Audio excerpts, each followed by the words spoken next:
beautiful day. Couldn't ask for better weather in the Midwest in the middle of March. Max Toma alongside Peter Ferreri here on a Thursday night. 4-game set, home and home. First 2 here in Normal. Next 2 in West Lafayette. Should be a fun 4 days. Oh, absolutely. There's so many storylines going into this one, especially from the coaching aspect. We know that all 3 coaches, 2 on the Illinois State side, 1 on the Purdue side, coached together just a few years ago. Here they are less than 5 years later competing against each other. So you know that Purdue has outstanding coaching, and on top of that, Illinois State, it's going to be who knows each other's tricks, who can pull out that substitution, who could pull out that sacrifice to see who comes out victorious in these next 4 days. Jackson Smeltz is getting loose.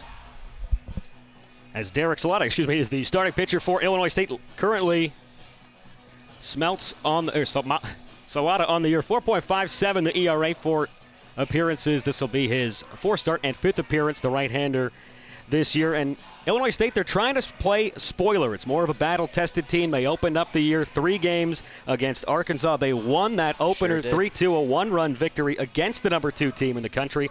They come in just 6-6, playing the last undefeated team. Purdue, their schedule, though, been a little softer than the Redbirds. It was a little bit softer, but at the same time, resiliency prevailed. They had so many games come into the final inning, extra innings, walk-offs galore. So regardless of the strength of that team, it's the resolve of that given coaching staff, the resolve of the players. You know, one thing that I love is that we were talking about where players and teams were going coming into things. Coach Goff said preseason, there was a great interview where he said, I'll know what my team is like after 15 games into the season. You're 15-0, Coach, so I think you may be getting close to punching that ticket to Omaha. What a perfect number to throw out there. Kind of casually, 15.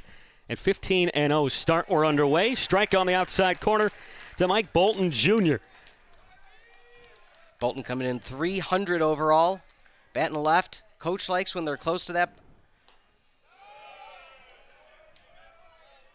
You could tell the speed that Bolton Jr. possesses by the defensive alignment. The third baseman playing way in, and Nick Guile. Rest of the infield shifted around to the right. Big cut and a miss there. Yeah, one thing that Coach Goff stressed in many of his articles and interviews is that he wants all his players to commit and be courageous. And that's why you're going to see both players on both sides of the plate really play aggressively, play close to the inside of that batter's box. He's okay with their players getting hit by a pitch. Bolton Jr. coming off a 1-for-3 game, scored a couple of times and drove in a run on Tuesday in that big victory over Dayton, a game that they really opened up the door in the 4th inning, an 8 spot.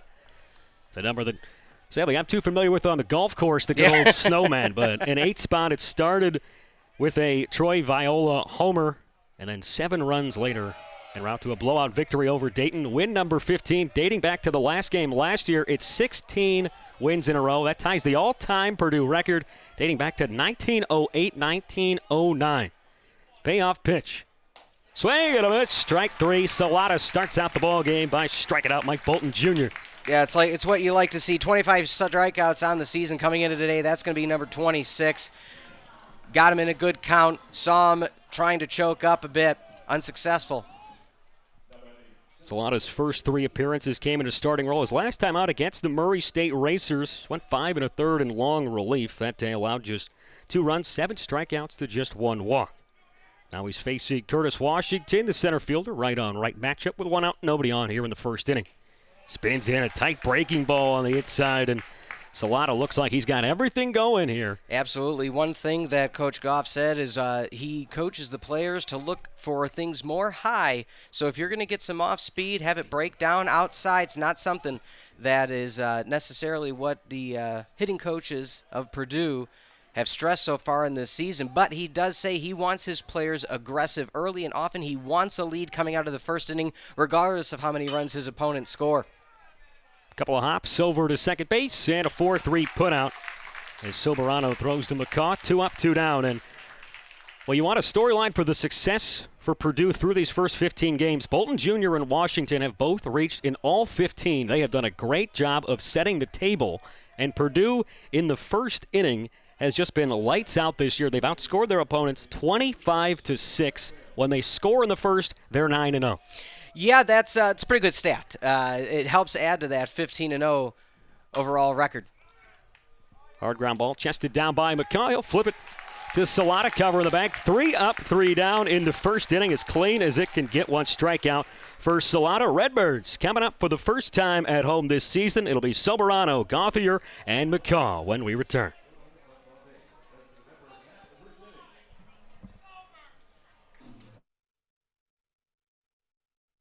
America. With new inventory arriving daily, it's time to get after it in a Ford F-150 and a Ford Ranger. Stop by your local Ford dealer today and let us help you custom order your truck your way. Then we'll get after building it. It's Ford Truck Month. Visit your local Ford dealer today. Order your F-150 to lock in 0% financing for 66 months and $500 cash, plus an extra $1,000 retailer order bonus. Count on Carl McLean County Orthopedics as the area's premier orthopedic care center. Those who live with pain do not need any more hassle. They need prompt diagnosis, professional treatment, pain management, and continuity of care through recovery. Carl McLean County Orthopedics proudly offers advanced diagnosis through on-site imaging, expert surgical intervention, a comprehensive on-campus therapy center, successful pain and recovery management, and convenience with our walk-in ortho care clinic. Our team stands ready for your needs. Jackson Smelts, the 6'3", 210 lefty, the redshirt junior from Lafayette, Indiana, played his high school ball at McCutcheon High School, and he has just been stellar on the hill so far this year. 2.11 ERA. This will be his 5th appearance in his first 4. He's got wins in all of them, and he's first in the Big Ten. How about 38 strikeouts in just 21 1/3 innings? He's an agricultural business major, and it's all business on the mound for him as he comes in, like you said, 38 strikeouts on the year. You think Salata's got a lot with 25, but 38 overall. They're able to come in, they're able to get that lead, they lock it down for the rest of the game. It's going to be exciting to see him here on the mound with that lefty prowess. See if she keeps it inside. Left on left to get things started. And a fastball strike. It's Kyle Soberano, the second baseman, followed by J.P. Gauthier, the DH, then Jake McCaw, the first baseman. Aiden Huggins, the left fielder, bats 4th. Nick Guile batting 5th. At the hot corner, Matt Darr making a rare start today. He's out and right as that one's fouled straight back to the netting. And Luke Chang at short in the 7th spot. McAllen Conklin, the freshman, makes his first career start, and his 3rd appearance is in center and batting 8th.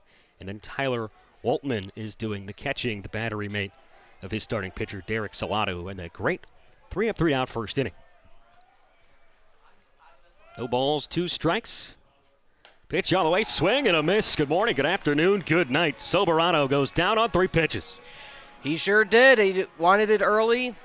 Didn't decide to swing at that last one. It's going to be a fun afternoon or early evening, I guess you could say. It's daylight savings time, still throwing me off a little bit. 5 o'clock Central Standard Time. I'm expecting darkness, but not here today. That is some high cheddar, and there it is again.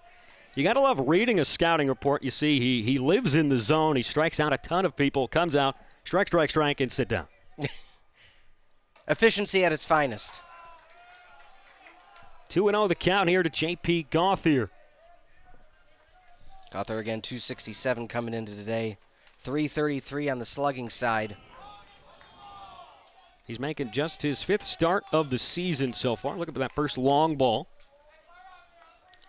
I would say 5 strikeouts on the year so far, so you know they're going to be attacking. Foul tips that one into the glove. 2 balls at 2 strikes. 1 out, nobody on. Bottom of the first here. Scoreless game at Duffy Bass Field. Smelts the lefty, nods his head, gets the side, and comes home. Grounded right over towards the third base coach, yet by him.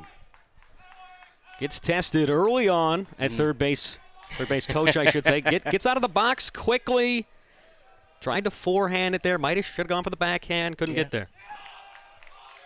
Well, that's 2 good pieces of contact in a row. The main objective here when both squads are the early and often type scoring offense is you want to get the ball on the barrel and see what happens with it. So let's see what happens here. 2-strike pitch on the way, waved at and missed. Throw down to first to complete the strikeout. Back-to-back Ks for Smelts. 2 outs, nobody on. Absolutely, good play. Again, you thought that contact was going to happen. Catcher able to make the adjustment. Get over to first base. Clean baseball by both squads so far. Should note the man usually in the 3 spot is Jake McCaw, the first baseman, steps up. Normally Ryan Cermak, who's played every game in center. Staple in the 3 spot of the lineup, the third-year sophomore, is out today. We found out pregame due to health and safety protocol. So not going to see Cermak out there today. That's a big loss in the order for the Redbirds. It is, but at least with McCaw, he has started one of 3 Redbirds that have started all 3 games so far for Illinois State. 12 for 12, I should say. McCaw, Huggins, and Guile. So at least you have that consistency in the middle of the order. Smeltz has fallen behind. He fell behind Gauthier 2-0. He came back and struck him out, but now it's 3-0 to the 3-hole hitter with Aiden Huggins, the left fielder, on deck. Looked like a straight take there at ball 4. First base runner aboard for the Redbirds here in the first inning. Yeah, he has 4 walks on the year. Add this one, make it the 5th.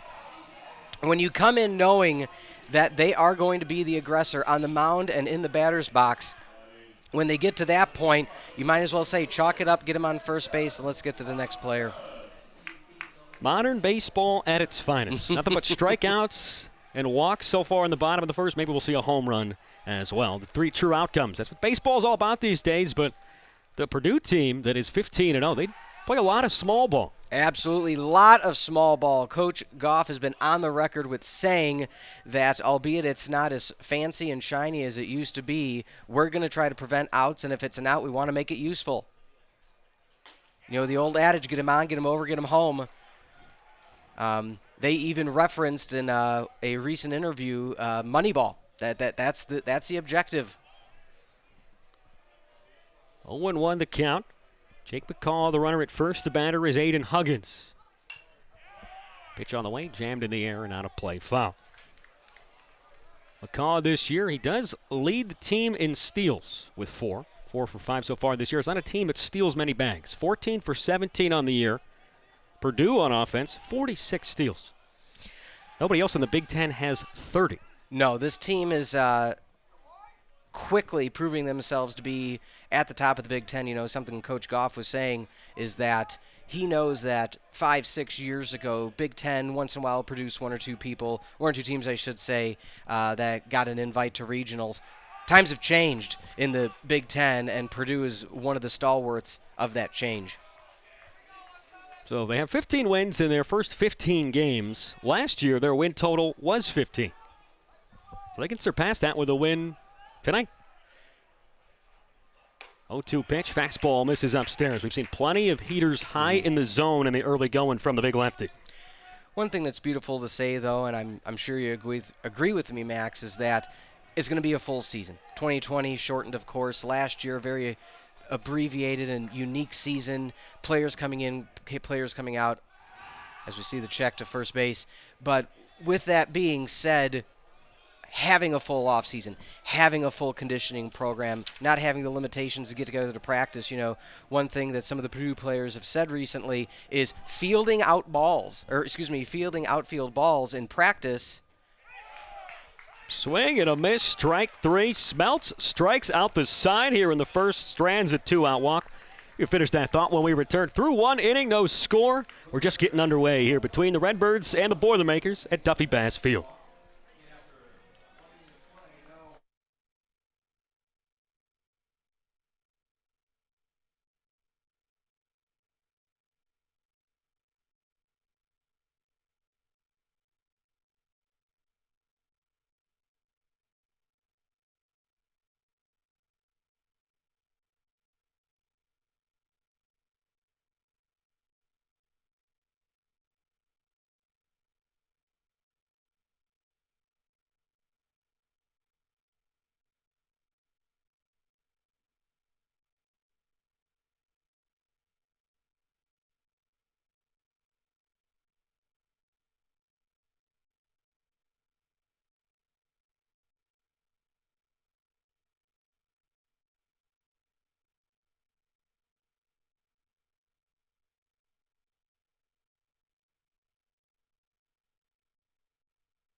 Steve Holm, the head coach of the Redbirds in his 4th season. Oral Roberts graduate 19 years ago, back in 2023. Yeah, also had some big league experience with the Giants and the Twins as a catcher. Also assistant coach most recently at Purdue, as we talked about, along with Sacramento State. But again, the coaching tree between these two teams, both teams want power, both teams want early runs. Fastball misses just outside. Our plate umpire today is Benjamin Williams. Michael McGloon over there at first base, and August Farwig, the third base arbiter here tonight in Normal. No score through 1 inning. Leadoff batter is Cam Thompson, the first baseman. He sprays that one foul, not a play. It'll be Cam Thompson, Troy Viola, and Paul Tates. Cam Thompson, Oklahoma State product. Again, one of the few players that was in the transfer portal. We'll have more on him and Troy Viola. But again, was in the transfer portal, just decided that wanted to try something different given the extra year. Likes to come out, likes to hit dingers. Has had a walk-off so far this year, 3 home runs on the year. Really aggressive at the plate. Those 24 RBIs as well, most in the Big Ten. Absolutely. He's also been hit more than anybody else in the Big Ten. Well, as we talked about, gets hit right there, kind of self-inflicted damage there off the front foot. Yeah, got to walk that one off. And Not to be cliche, but to be cliche. And when you see him get back in the box, so he's been hit 8 times. That tied for the lead in the Big Ten.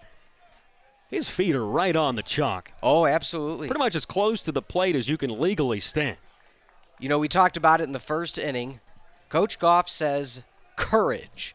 I sound like the Cowardly Lion, Wizard of Oz, old reference. Point being, as we saw right there, how about it? Courage. Right on cue. Make it 9 on the season. There is your solo leader in hit by pitches in the Big Ten. But what he says is, to quote, I want my players to be courageous, and I looked for transfers and players like Cam, players like Troy, who's coming up to the batter's box now, to be courageous because I want the pitchers to have to throw a perfect pitch. And if they are courageous enough to stand in there and get a hit by a pitch, that's one less out, and that's a player on the base. Because it makes you want to work further away, and he kind of just steals a base there, basically. Yep. There's 2 strikes on him. He's still standing that close. You try to run one in on him on the hands. You plunk him. Now you got a base runner with nobody out for your 5-hole hitter with Troy Viola. Troy Viola, another transfer as well. JUCO for a bit. Bounced around. Oregon. The greater Oregon area. A grad student from Bend, Oregon. Summit High School. High school football coach, Drew Bledsoe. Do have that in the notes. Yeah, lettered in football as well. He had a pretty amazing high school career altogether. 1-0 pitch on the ground, back up the middle. Could be 2, 4 to 6 to 3. Textbook. That's about as easy as it gets defensively. Soberano to Chang to McCaw. Big pitch made there by Salata to get a guy with tons of power at the plate in Viola. One thing that Purdue is known for, as we talked about, the surplus of runs that they have gotten is, as we talked about, not only being aggressive, but going for more so the high pitches and being cautious of the off-speed. On the ground, over to short, smothered by Chang. Throws it in the dirt, dug out nicely by McCaw. So a double play and then a routine ground ball. Another 0 on the board for Salata through an inning and a half. Still no score here in Normal.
Live taking a look at Greg Goff, the third-year head coach for the Boilermakers, fifth year on the staff. We talked about it. It's a coaching staff between Purdue and Illinois State that's seen some bodies change hands the last few years. Yes, they have. He has also coached the likes of MLB All-Star Brandon Webb, so he's been around the bases a few times. But with that being said, found a home here in Purdue and has the only undefeated squad in the nation. Check swing. Sorry. I just felt it coming. Check swing, foul ball. It's Nick Guile at the plate, the third baseman. So we talked about those coaches' changes. The Redbirds head coach Steve Holm and assistant coach Wally Krancer for the Redbirds were both with Purdue prior to their time at Illinois State. And then on the Redbird side, assistant coach Ross Leonard is now on the staff of Purdue. There's the three bodies that have changed hands. There you go. In the Pop last few quiz years. post-game. So everybody knows each other pretty well out here. Sure. It's one thing you love to see here at the collegiate ranks is when teams are successful, have not only at the success on the field, but the coaches, okay, I'm an assistant here, I'm going to be a head coach over there. Light shot right towards the second baseman on a bloop to Paul Tates. One up, one down. Quick pace so far here this afternoon in Bloomington Normal. We are flying through here. Absolutely. There's the first out that wasn't a strikeout for Smeltz on the hill. Struck out the first two batters in the first inning, then walked Jake McCall before he struck out Aiden Huggins. Now dealing with the back half of the lineup, it's Matt Darr, the right fielder, who we're a little bit surprised to see Darr, the man in the hole in Conklin right now, starting today. Goes after the first pitch he sees, skies one into shallow right field. Going to be the second baseman. Tate's going out and making the catch. That's two outs on just a few pitches. Hardly have time to update our notes in the scorebook. But again, that's the pace of which these teams like to play. They don't want to sit back. They want to have the count in their favor, and they feel that the count is in their favor at the beginning of the count. You do notice as well, though, Illinois State younger squad. A lot of freshmen, a lot of sophomores here in the starting nine today. Two seniors and one junior. So, three seniors and a junior. So just under 50% of their lineup here, underclassmen. So a lot of growth here for Illinois State. Luke Chang, the shortstop, at the plate. Check swing, didn't go around. Pitch misses inside. Evens the count at 1-1. Chang made the play at short to end the last inning. 6-foot, 180-pounder from only Maryland. High hopper right to the third baseman. Viola fires a strike across. 3 up, 3 down. Another quick inning out there for Smeltz. We're flying through this game. No runs through 2 innings. Let's go to the third. Bottom of the third of the lineup. Due up for the Boilermakers, Franco Stadler and Albrecht when we return.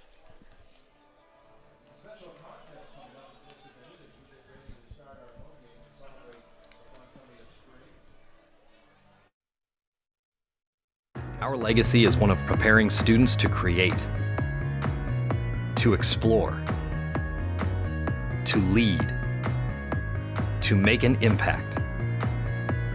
Our students graduate on time, find success in their field, and make a difference in the world. That's our legacy. What will yours be? Create your legacy at Illinois State University. Retirement? It's been great so far, if you couldn't already tell. The wealth management team at Heartland Bank looked at my current investments and recommended updates and strategy that better fit my life. Then they took time to learn about my future needs and created a plan to meet them. When it came time to sell my share of the business, they guided me through investing the assets and setting up a trust for the kids. Now, thanks to hard work and the wealth advisors at Heartland Bank, my best days are ahead of me. If you're looking ahead to retirement, let us help you plan. Advantage, but an even series, 8-8 here at Duffy Bass Field. Yeah, first time they played each other, the glorious year of 1946, more or less the beginning of the Boomer generation. But again, a 10-2 win 6 years ago. 10-2 was that victory for Illinois State against the Boilermakers. Got to go all the way back to the first year post-World War II. Breaking ball misses outside. We got a pitcher's duel here as Derek Salata back out onto the hill for his third inning. Him and Jackson Smeltz going toe-to-toe. We haven't really seen a ball hit well so far through 2 innings. No, we haven't. The outfielders got to stay on their toes because, as we see with yet another pitch, it's everything staying in the infield. But again, Purdue aggressive toward the inside. He's one of the more, after this pitch, I was going to say he's one of the few players on the squad who actually doesn't have a toe on the line we've seen so far in the batter's box. Salata coming in 5-1 strikeout to walk ratio. 25 strikeouts to just 5 walks. So that's just his 6th walk of the season, and he did plunk Cam Thompson last inning. Then he induced a double play. That was with nobody out. Same situation right here as Jake Stadler, the catcher, steps up with a runner at first and nobody out. We talked about there was a game, one of the games this season on in the 15-0 run for the Boilermakers. 8 hits, 11 runs. That is textbook Boilermaker baseball right now. Get a player on any means necessary. Avoid that out. Stadler digs in from the left side. The redshirt freshman from Greenfield, Indiana. Goes in for the first pitch, pulls it on the ground, foul. Beautiful home opener here today. Look at the crowd packed. It's good to see baseball back here. And what an exciting opener it is to have on the schedule. Sure. You're trying to play spoiler. I mean, this is an Illinois State squad that has seen some great teams. They in that 3-game series against Arkansas State, obviously they opened against number 2 Arkansas, who is since then moved just down 1 spot to 3 as that one's tailing out a play. Long run down the left field line, not going to get there, is Aiden Huggins. But battle-tested team, they certainly feel like they can go out and compete, not just end this streak tonight, but trying to win this series for sure. Not only that, when you look at the opening series versus Arkansas, you say to yourself, okay, well, they took one away. Maybe it's preparedness. They had a chance to win all 3. They had a lead in the second one, dwindled late, and in the third one had a rally to come back. So that showed in that opening series Illinois State is a very believable team, not only in the Missouri Valley Conference, but also in the region as well. Nice high-attack fastball, doesn't get the call. Ball and 2 strikes to Stadler. And in that first game, I mean, that was a pretty viral moment because Jordan Lucier, third-year sophomore, got hit with a comebacker. Ball scorched at 103 miles per hour off the bat. They were able to withstand that shock to the system in the first game on opening day. Could have another double play, back to the mound, and another twin killer. This time the pitcher, Salata, gets it started himself. Redbird faithful. Getting loud here at Duffy Bass Field. A beautiful play. We were just talking about the comebacker. That one not at 103. Manageable play. Turn around. Swing it to first. 2 outs here already. So we still don't have a hit in this game. There's been 3 base runners. Walk and a hit by pitch for the Purdue offense. And a walk on the offensive side. Jake McCaw drew that walk for the Redbirds. On the ground to short. This should do it. Jake charging, gloves, throws in plenty of time. Another leadoff base runner for Purdue, but another double play induced by Salata. 2.5 down, no score, no hits, no errors, zeros everywhere here in Normal.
Back here on the campus of Illinois State, Redbirds trying to push across the game's first run. How about the first hit?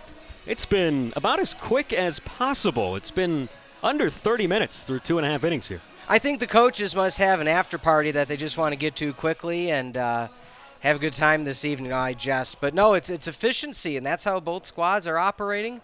Both squads wanted to come in today with that efficiency. The only difference is there's no runs on the board in terms of what their requests were. I think Illinois State is trying to make up for that 16-inning game last week. The marathon against Murray State, the Racers ultimately walked off quite literally with the bases loaded walk 7-6 in 16. A game that goes that long is deserving of a better finish, in my opinion. But what a thriller that was, and also what a strikeout performance it was from the Redbirds staff that day. Yeah, absolutely. Well, we were talking about there's also inclement weather, so that could have a lot to play in it. But they had that one's out of play. But they had an astounding 23 batters against Murray State that they struck out. It is an unofficial, official Missouri Valley Conference record because it talks about other teams such as SIU, the Salukis, Valpo. And there you got go. A base hit on the ground past diving Evan Albrecht as McCown Conklin, in his first ever start, just his third game, the freshman who grew up just down the street, first base hit of the ball game. Hometown faithful fans were happy about that one. But ultimately, with that being said, you're the Nostradamus so far today, Max. You said, when are we going to get our first hit? And there it was. Yeah, we were talking about that 23 strikeout performance. You had other teams such as Wichita State and the Blue Jays of Creighton University. I've been around the Missouri Valley long enough to remember when those teams were in there, and so that is a big feat that there was that bunt attempt to get him over. You would expect the bunt. It's the catcher, Tyler Woltman, in the 9 spot. This is certainly a chance in the game that you're trying to advance the runner, move Conklin into scoring position, get Soberano and Gauthier a chance to get Illinois State on the board in what appears in the early going to be a game where runs are going to be at a premium. I think so, too. I think the teams are excited to play in good weather. I think they're excited to play each other, having such familiarity. I mean, again, I cannot imagine in the meetings this week what the coaches were saying to the players, like, okay, well, we expect this, so you expect this. Or when this player comes up in this position, they probably expected that bunt attempt right there. So it's the intricacies that, it's exciting to see. Another bunt attempt. This one right back to Smeltz. He'll field it himself. Only play to first.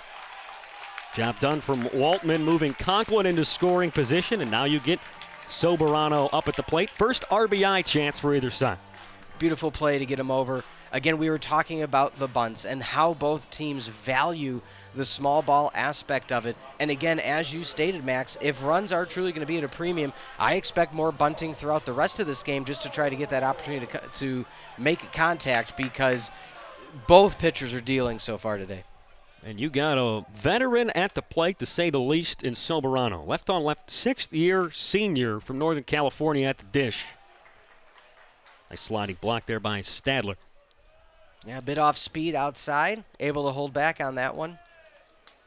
Soberano was honorable mention all Missouri Valley Conference last year in 2021. Had 30 starts, batted .284. Led the team defensively with a .986 fielding percentage as well. There's a beautiful pitch on the knees, right on the outside corner to even up the count. Yeah, you're anxious to see what this next pitch is going to be. He's not necessarily trying to hold the runner on second base, focused solely on what's happening at the plate. Conklin's got a sizable lead. The shortstop, Albrecht right in his back pocket, though. That one sprayed straight back. A ball and 2 strikes now to the leadoff hitter. Yeah, that's going right onto the road. So, interesting situation here. A lot of fans going to check on that, but it's one of the first souvenirs of the year here in Normal, so got to go snag that baseball. Ball with 2 strikes. So Soberano hasn't had a ton of RBI chances this year. He's been up at the plate a lot. This is his 46th at bat, 11th start in now 13 games. Only 2 RBIs to show for it, though, and that is because he is usually almost always in that leadoff spot. Smeltz looking for another punch out. Instead, it's on the ground through the right side of the infield. Conklin waved around third. The throw to the plate is late. And it's Illinois State that strikes first against the last undefeated team in the country. What a beautiful hit. And they were sending him home on that one. Again, when you see a situation where you don't get your first hit until the 3rd inning, absolutely, you're taking that risk. Beautiful play coming home and cut off in between first and home. Sometimes in the booth, we like to think we have more power than we actually do. How about that one? I said he only has 2 RBIs. Now he gets the base hit. Now he's got 3. Illinois State, there was no hits going into this half inning. Now we got a couple of hits and a run on the board against Smeltz, who has just been superb in the early going. Remember, came in to tonight with that ERA of just 2.11 and a win in every start. Opponent's hitting just 197 off the lefty. Now facing J.P. Gauthier, the DH. Plenty of speed aboard at first. That one's driven out to left field, but a little bit down on the trademark as Bolton Jr. makes the chest-high catch for the second out. Yeah, good thing that Soberano didn't get too aggressive on contact, was able to look up, see what was happening. A lot of times in that situation, you get a little bit aggressive, like, okay, we got something going here. I hear contact, I go. So let's see if he tries to extend that lead or plays a little bit conservative here now that there's 2 outs. It's a righty-heavy lineup for the Redbirds against the lefty starter. They have 7 righties and 2 lefties, but Soberano at first. The leadoff hitter bats left-handed, and so does the 3-hole hitter in Jake McCaw, who's up now. Drew that 4-pitch walk with 2 outs back in the first frame. Yeah, nobody else you'd rather have up there right now in this situation. If he's able to pull something, some sizable space down that right field line. It's this one in the air, deep out to left field. Bolton Jr. backpedaling, and it's off the glove. Coming around third is Soberano, and he's going to score. The Redbirds double up the lead on the 2-out double from Jake McCaw. Bolton might have lost it in the sun. Wind pushed it a bit toward the left field line. He backed into it, arm extended, didn't require a jump. Still, the impact knocked the ball out of the glove, knocked the hat off of his head. Got to be a little bit frustrating, but a hard play nonetheless. ISU 2-0. Trying to continue things with a runner on second. Jake McCaw now 15 RBIs on the season, and that's a ball that certainly Bolton Jr. is going to be saying to the dugout that he's got to catch. Ball that Smeltz off the bat probably thought he had the 3rd out. Here in the middle of March in the Midwest, balls never traveling too well until we get to some warmer weather come April or May. Oh, sure. No wind today. That's visible. Light gusts at best that are moving Old Glory off in right field. But nonetheless, 2-0 your score. In the air, straight back in out of play. 0-2 the count to Aiden Huggins, looking to add to this 2-0 lead. RBI single from Kyle Soberano with 1 out, and now an RBI double from Jake McCaw. Crushes one the other way, all the way to the wall. 2 runs on 3 hits this frame. 2-strike pitch from Smeltz. Misses downstairs. Keen eye at the plate from Huggins. Yeah, good job on that one. I would have predicted either a strong take if it's outside, but we're ready to pull that trigger and pull it to third. Not holding him on second right now. You know Smeltz wants to get this one himself. So he gets Huggins to go fishing there, but he stays alive. He really wants another strikeout. Hasn't gotten a punch out since that final out of the first inning when he struck out the man at the plate. Yeah, a lot of off speed right now that's being presented by Smelt. Let's see if he brings something high and inside. Ball with 2 strikes, 2 outs, and a runner at second. The 1-2. Check swing, he went around. There's the 4th punch out of the ball game for Jackson Smeltz, but a couple of RBI base hits. Soberano and McCaw doing the damage. Third of the way home here in Normal. Illinois State 2, Purdue 0.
One of the best stories this year you're going to see in the entire season in college baseball. Illinois State baseball's third-year freshman Trey Krause completed his 25-month return from Ewing sarcoma in the Redbird 6-1 victory against UT Martin last Tuesday. Came into the game, struck out the very first batter that he faced. Society in the world has faced enough in these past 2 years to let alone have to add a complication on like that. So you tip your hat figuratively and literally to Trey Krause. Just an outstanding story, and glad he's not only healthy, but you're glad that he's out here and having a successful season thus far for the Redbirds. Back to the top of the order for the Boilermakers. Mike Bolton Jr. struck out swinging. The lone strikeout victim the first time through the order for Salata. It's the big wave and a miss there. 2 balls and 1 strike. Third baseman Nick Guile playing all the way in. Couple of steps in front of the bag at third. Another big hack. Another swing and a miss. 2-2. We talked about he likes to be inside that back left toe. Digging in. 2-2 pitch fouled away. Bolton Jr. and Washington, mentioned it earlier, 1-2 spot. They both reached in all 15 games this season. They're also first and tied in second in stolen bases in the Big Ten.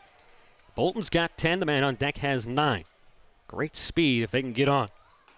2-2 pitch. Oof. Oh, a nasty breaking ball. Salata, I think he thought he had strike 3 there. Yeah, might have ducked out just before it crossed the front of that plate. Again, we're on a angle here from our vantage point. Payoff pitch on the way. And spoiled straight back from Bolton Jr. Remains full. He's making contact, and that's what you want to see. Don't want a situation where he's going to watch it go past. They're being aggressive. Another payoff on the way. This time it's the high cheddar that he blows past him. Bolton Jr. strikeout victim number 1 and 2 today for Derek Salata. The way Salata's dealing right now, I was kind of mentioning it in that last at bat. You don't want to sit and just watch him go by, because besides that one call in that sequence, the umpire has been giving the calls when they're close. So you got to be on the aggressive side, especially now you're down to nothing. It's not something that maybe was expected, knowing that the team's undefeated coming into this. But nonetheless, can't keep it on your shoulder at this point. Curtis Washington goes after a breaking ball in the air on the infield. Who's going to call it? Looks like the shortstop. Chang just on the second base side of the bag. Makes the two-handed grab at Curtis Washington, retired on 1 pitch. Salata in a nice groove here, trying to put up 4 scoreless. Yeah, at what point do you start, scoreboard watching if you're either team? We of course are already doing that, but you're in a situation where, not even a hit is just something wasn't expected pregame. 3-hole spot. C.J. Valdez tanks low and inside, and it's something that we were talking about here in the booth before the game started. We were talking about it with the radio broadcast crew for the Boilermakers as well. This is a really barometer kind of 4-game stretch in this weekend for Purdue. They're 15-0. They haven't played a whole lot of high-caliber teams so far this season. So now they get a Redbirds side. 2 games on the road, 2 games back at Alexander Field in West Lafayette. It's a good series to see exactly where they're at. And are they really as good as their record shows? We talked about that you can't count them out in any game, because so many of their victories come from behind, walk-offs included in that. And so I think the mindset of, beautiful pitch, the mindset of the Redbirds and the Redbirds coaching staff is, let's throw it at them. Let's give them what we got, and let's be aggressive from the mound and see if they're ready for it, since they like to be aggressive from the plate. 2 balls, 2 strikes, 2 outs. Breaking ball misses low and outside. Valdez spits on it. The count now full. Cam Thompson, the RBI leader in the Big Ten, standing tall in the on-deck circle. Guy you'd rather not see this inning, representing the tying run. Payoff pitch on the way. Just misses in off the plate, ball 4. So he walks Valdez, and now you will see Cam Thompson was hit by a pitch his first time up. Now looking for maybe a little bit of revenge. We'll see if he's still crowding the plate. About as close as you can get, though. Cam Thompson, known as one of the characters for the Boilermakers. Let's see if he can have a story here. First home run of the year, no doubter. Second one, walk off, and then third, a little bit of a help from the wind, he claimed. Let's see if he can bring one here for Purdue. Popping the glove on a loud fastball to start the at-bat to Cam Thompson, who's been talking about how so many pitchers this year when they're facing him have been starting him off with changeups. Rare fastball there to start the count. It's like we heard the same thing. I love it. But that's a very true circumstance, as he starts it off slow, and then they start to challenge him as the count goes along. Tying run at the plate, 0-1 pitch. Fouled out of play, it's 0-2. He actually said that first home run of the year. Pitcher went out. First pitch was a changeup. Second pitch also a changeup. Rare to get back-to-back, especially when you're a power hitter in the middle of the lineup, and he just sent the second one out.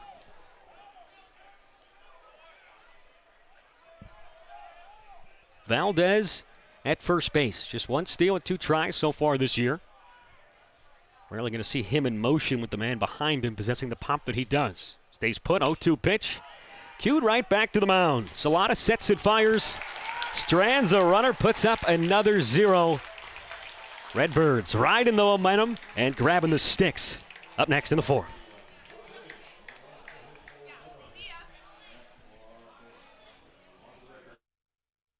Here at Heller Ford in El Paso, we keep hearing, "I can't believe how many vehicles you have." Our team works tirelessly to ensure a large selection and low prices for you. With over 900 to choose from, we promise we're worth the drive. Shop Heller Ford online at hellerstores.com.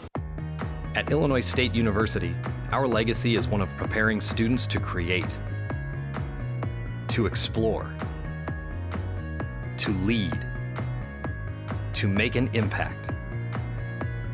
Our students graduate on time, find success in their field, and make a difference in the world. That's our legacy. What will yours be? Create your legacy at Illinois State University. Here at Heller Ford in El Paso, we keep hearing, "I can't believe how many vehicles you have." Our team works tirelessly to ensure a large selection and low prices for you. With over 900 to choose from, we promise we're worth the drive. Shop Heller Ford online at hellerstores.com. The Missouri Valley Conference ranking among the Elite Four teams sitting in the top 100 RPI here in 2022.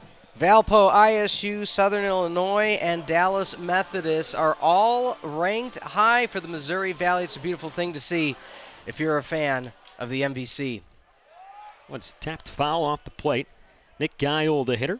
4 strikeouts through 3 innings. 3 hits allowed, 2 earned runs allowed for Jackson Smeltz, who's back out there on the mound here in the bottom of the 4th. Still no hits, though, for the Purdue offense. That one's ripped deep out into the alley in left center field. And it's off the base of the wall. That's going to be extra bases for Geil, who pulls up into second with a leadoff double. What a beautiful rake. Fell right between center and left. He had the wheels on. If the ball would have not just been a lame duck and hit the ground and stopped, he could have almost pushed for 3. What a beautiful piece of contact. Just a long run for Washington Jr. and Bolton Jr., who can both cover a heck of a lot of ground out there. That ball was squared up. If we're playing down in the south, that's maybe out. Yeah, well, and you bring up a good point with the speed of the outfield. You know it was a hot ball getting out there because nobody was able to get to it. Matt Dahr, the hitter. 3-quarter defensive swing there, and it's 0-1. Dahr went after the first pitch he saw last time, popped out to second. Trying to add to a 2-0 lead. It's a dangerous spot if you're Purdue. Can't afford to fall too far behind. Beautiful bunt down the third base line. Viola charging. Nice footwork over there at first base by Cam Thompson. They get the out. But mission accomplished. Geil with third.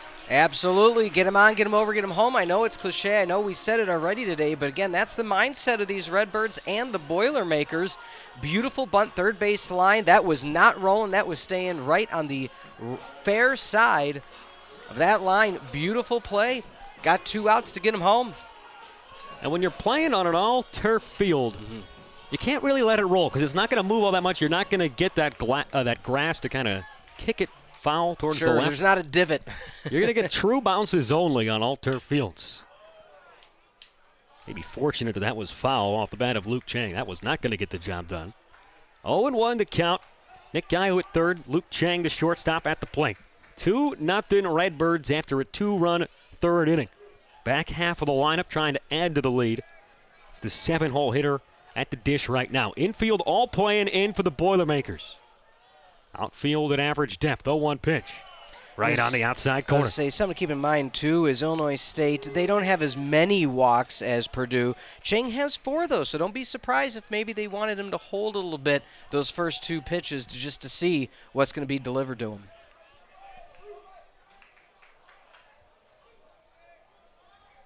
Got to try to put the ball in play here. Down 0-2. Does just that. On the ground to second. Down to a knee goes Tates. Looks to runner back. Gets a huge second out. And staying put at third is Guile. Yeah, beautiful play there. Looked off the runner at third. Cleanly went to first base. Not much you could do with that one. We talked about the base on balls, but when you look at some of the numbers, my goodness, Bolton 16, Valdez with 10. I mean, 26 coming into the day. That's more than almost the whole starting lineup for Illinois State. That's a lot of discipline. And we're going to get a visit out at the mound. So a nice job by Coach Greg Goff bringing the infield in there. Immediately pays dividends, getting the ground ball out. Certainly if the infield was playing back, that's going to bring home another run. It's maybe not action, but at least somebody up and stretching down in that left field Purdue bullpen. Yeah, I got one of the players warming up for Purdue, just doing some stretching right now. No pitches yet. So just a conference at this point. I saw him jog out there in between the half inning. Catcher's not even in position yet. Smeltz is at just 50 pitches, and he lighting up the zone. 38 of 50 have been strikes. Has the one walk. It came in the first inning, and in that inning he struck out 3. So it's up to the freshman in his first start, McCallum Conklin. Singled to start off the third. Came around to score the game's first run. Now trying to get an RBI this time. Takes upstairs. Would be his first RBI. When he came around to score, it was his first run scored as a collegiate ball player. Went to University High School from right here in Normal. Swings over the top of a breaking ball. It's 1-1. People forget sometimes how much of a hotbed Central Illinois is for quality collegiate baseball players. Illinois State doing an outstanding job recruiting that local product. That one's laced deep out to right field. Fracco going back, now backpedaling and able to track it down to prevent a run from coming home with 2 outs. So it's still 2-0. Now into the 5th as Smeltz does a nice job to work his way out of a leadoff double jam.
Two nothing our score here in the home opener for Illinois State.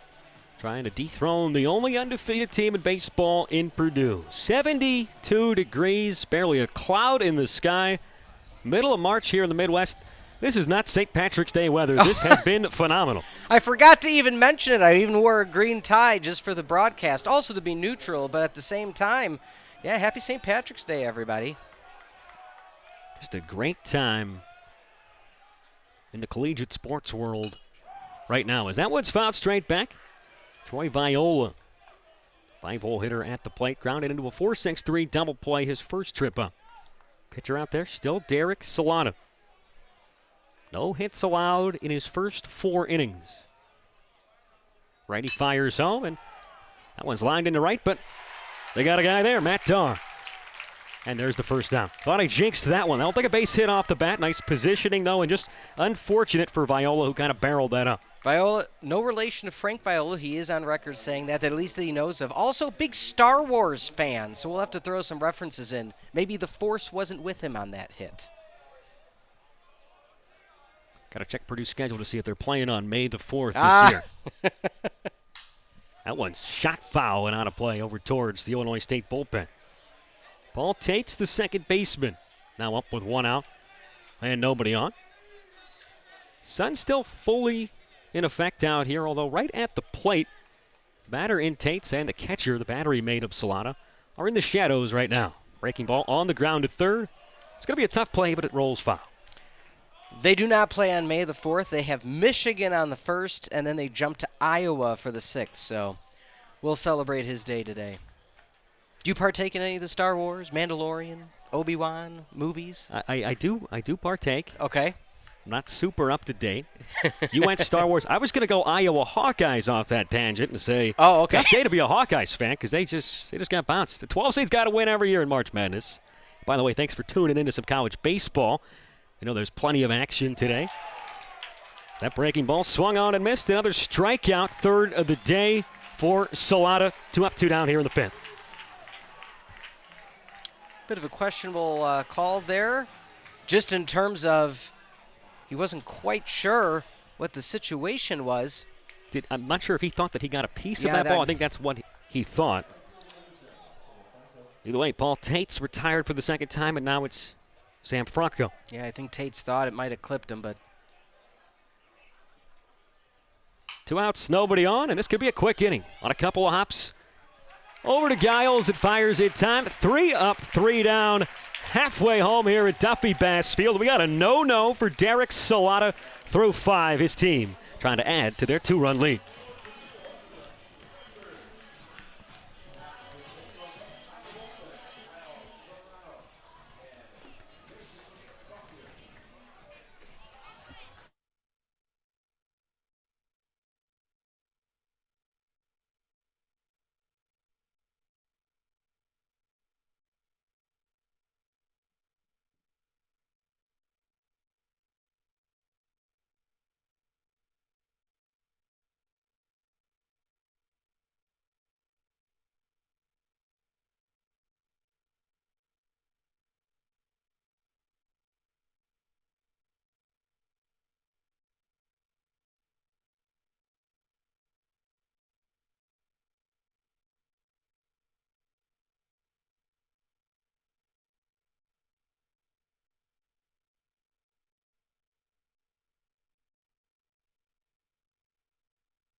Illinois State looking for another victory against a ranked team. That's exactly how they started the first game. Yeah, Illinois State took that first one out 3-2. Illinois State not only won, out-hit Arkansas 7-4 on that game. Jared Hart with a thrilling victory. So it was the first time Illinois State has ever opened up against a ranked team. Maybe they should do it more often. Yeah, you know what? They rise to the occasion, and I think that's the mindset right now that Illinois State has. Like, yes, we're a 500 team, but, you know, we're not in that, I guess, illustrious 15 games of the season. And you see they're coming out with all guns a-blazing right here. That one will find the seats off the bat of the catcher, 9-hole spot. Tyler Woltman is due up, who sacrificed back to the pitcher and advanced. Conklin over to second base, his last time up. Yeah, in that game against the Razorbacks, Cermak had a stolen base, hit by pitch by Huggins. Huggins also a double. That's all they needed. I got no research or kind of analytics or stats to back it up, but I got to imagine if you're trying to beat a ranked team, putting them first on the schedule when nobody's played a single game, it might not be a bad idea.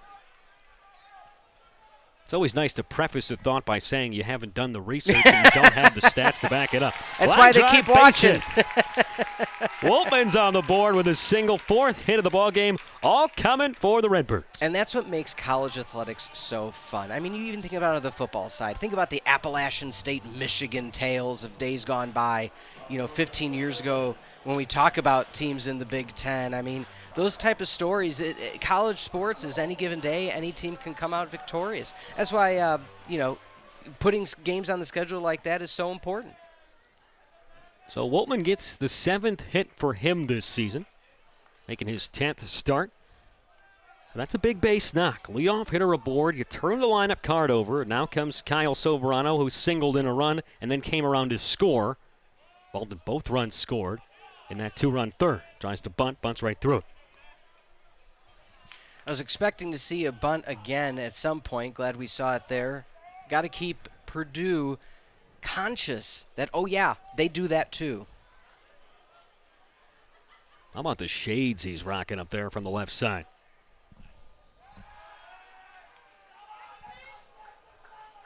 Those are pretty killer. I definitely I need to upgrade, I think is a question. There's a lot of fans here that have some very epic looking glasses here today. Great crowd on hand here. Absolutely. A lot of red in the crowd today. Pitch misses outside. Illinois State faithful. They know they got great weather. It's the home opener. They're facing a ranked team. They're facing the last undefeated team. They're facing a Purdue team who, with a win today, dating back to last year, would have their longest winning streak in program history at 17. And they're saying not so fast here in the early going. This one's spotted nicely down the first base line. Going to be a tough play for Smeltz. Quickly underhand flips to get Soberano, but Woltman now into scoring position. Beautiful play. We talked about it. Able to get the bunt down. We talked about the even playing field, the literal playing field. So got it on the grass. Slow rolled. Had to be very cautious at the mound to get that over. So we talked about early on tonight, Purdue being the team playing a lot of small ball. 3 sacrifice bunts in the last 3 innings for the Redbirds offense. Runner at second now, 1 out. J.P. Gauthier, the DH. Hitting to the 2 spot, digs in. Jams that one over towards his own dugout. Crisp red hats, too. I don't know, are you a hat guy? You a cap guy at all? I'm a cap guy, but okay. I'll say what stands out most about the Illinois State side to me is those just luscious stirrups. Oh. They got the stripes. They're hanging high. Not a lot of people rocking the pants up these days or rocking the stirrups. It's a very old-fashioned look. Gets the Max Thomas stamp of approval. High hopper foul just to the left of the third base bag. No balls at 2 strikes. Smeltz looking for what would be a key strikeout and what would be strikeout number 5 for the Big Ten leader in Ks here in the middle of March. I feel if we mention how nice the hats are enough, maybe when we come in the booth tomorrow for the afternoon game, there'll be a nice hat for you, Max. One's lined into right, but right at Sam Franco. Second time we've seen a ball hit well out to right field in as many innings, but right at the right fielder.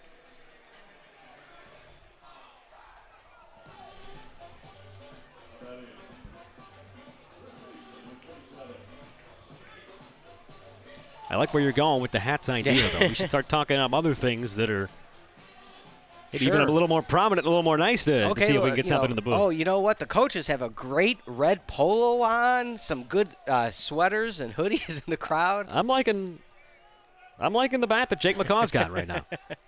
Oh, the bat. I need some new hardware. McCaw crowding the plate. The first baseman he's reached in each of his first 2 trips. Walked in the first, doubled in a run back in the third. Ball that traveled all the way to the wall in left field was tracked down by the speedy Bolton Jr. He got a glove on it, just fell out as he caromed into the wall. If you can drop it over short right now, wide open spaces between center and left, easily can score the runner from second. Getting a ton of respect by Bolton Jr. in left. Yeah. Showcased that oppo power last time up, and Bolton Jr.'s only playing a good maybe 3 or 4 steps in front of the track. That left center field gap, though, as you said, is just mighty wide.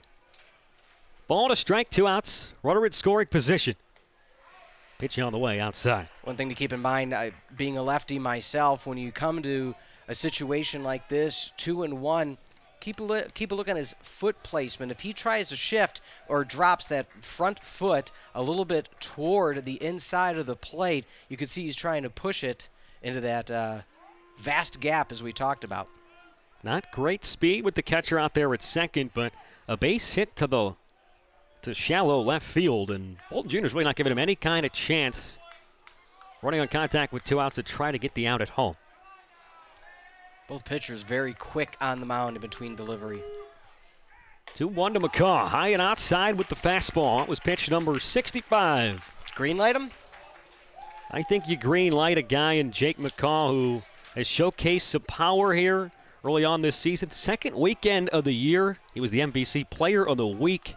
Went 5 for 11. Homered in 3 straight games. And as I'm talking him up, I think maybe the Purdue coach, Greg Goff, heard me, and he'll issue the intentional walk. There you go.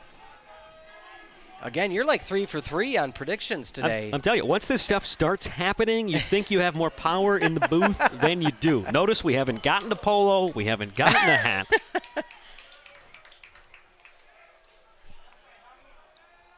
But Illinois State trying to add to this lead. Now 2 on. That one's wrapped foul over towards the facing of the Purdue dugout. 0-1 the count, 2 outs. Runners at first and second. Meat of the order up. Aiden Huggins, who is due today. He's 0 for 2, 2 strikeouts. This might be one of the last hitters they let Smeltz face. He's starting to labor here with 2 down. Yeah, there is, as we talked about, a Boilermaker warming up in left field. Huggins grounds one right to third. Fair ball, and right on the bag is Viola. Rube service hop for him as the Redbirds strand a pair, but they still have a 2-0 lead. The Purdue offense still hitless as we go to the 6th.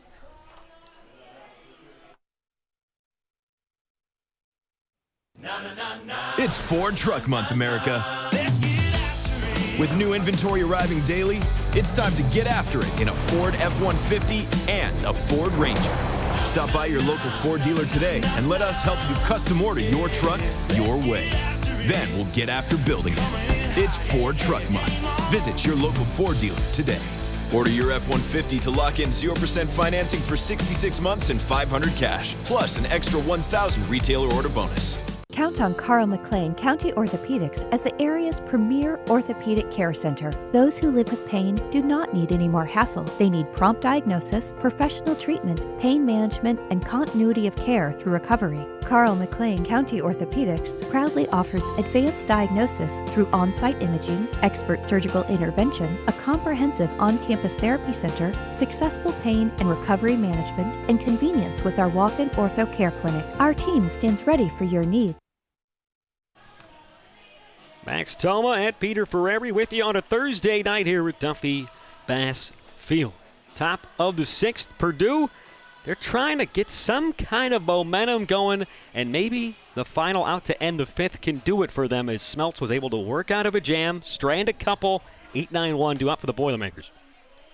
If you would have told me before the game that we'd be here in the 6th and all you'd see is zeros on the board for Purdue, I would have said I didn't believe you. But here we are presented with this. You know, we've said more than once about this being such a test. I mean, you have the coaching staff and you have the ability in Illinois State.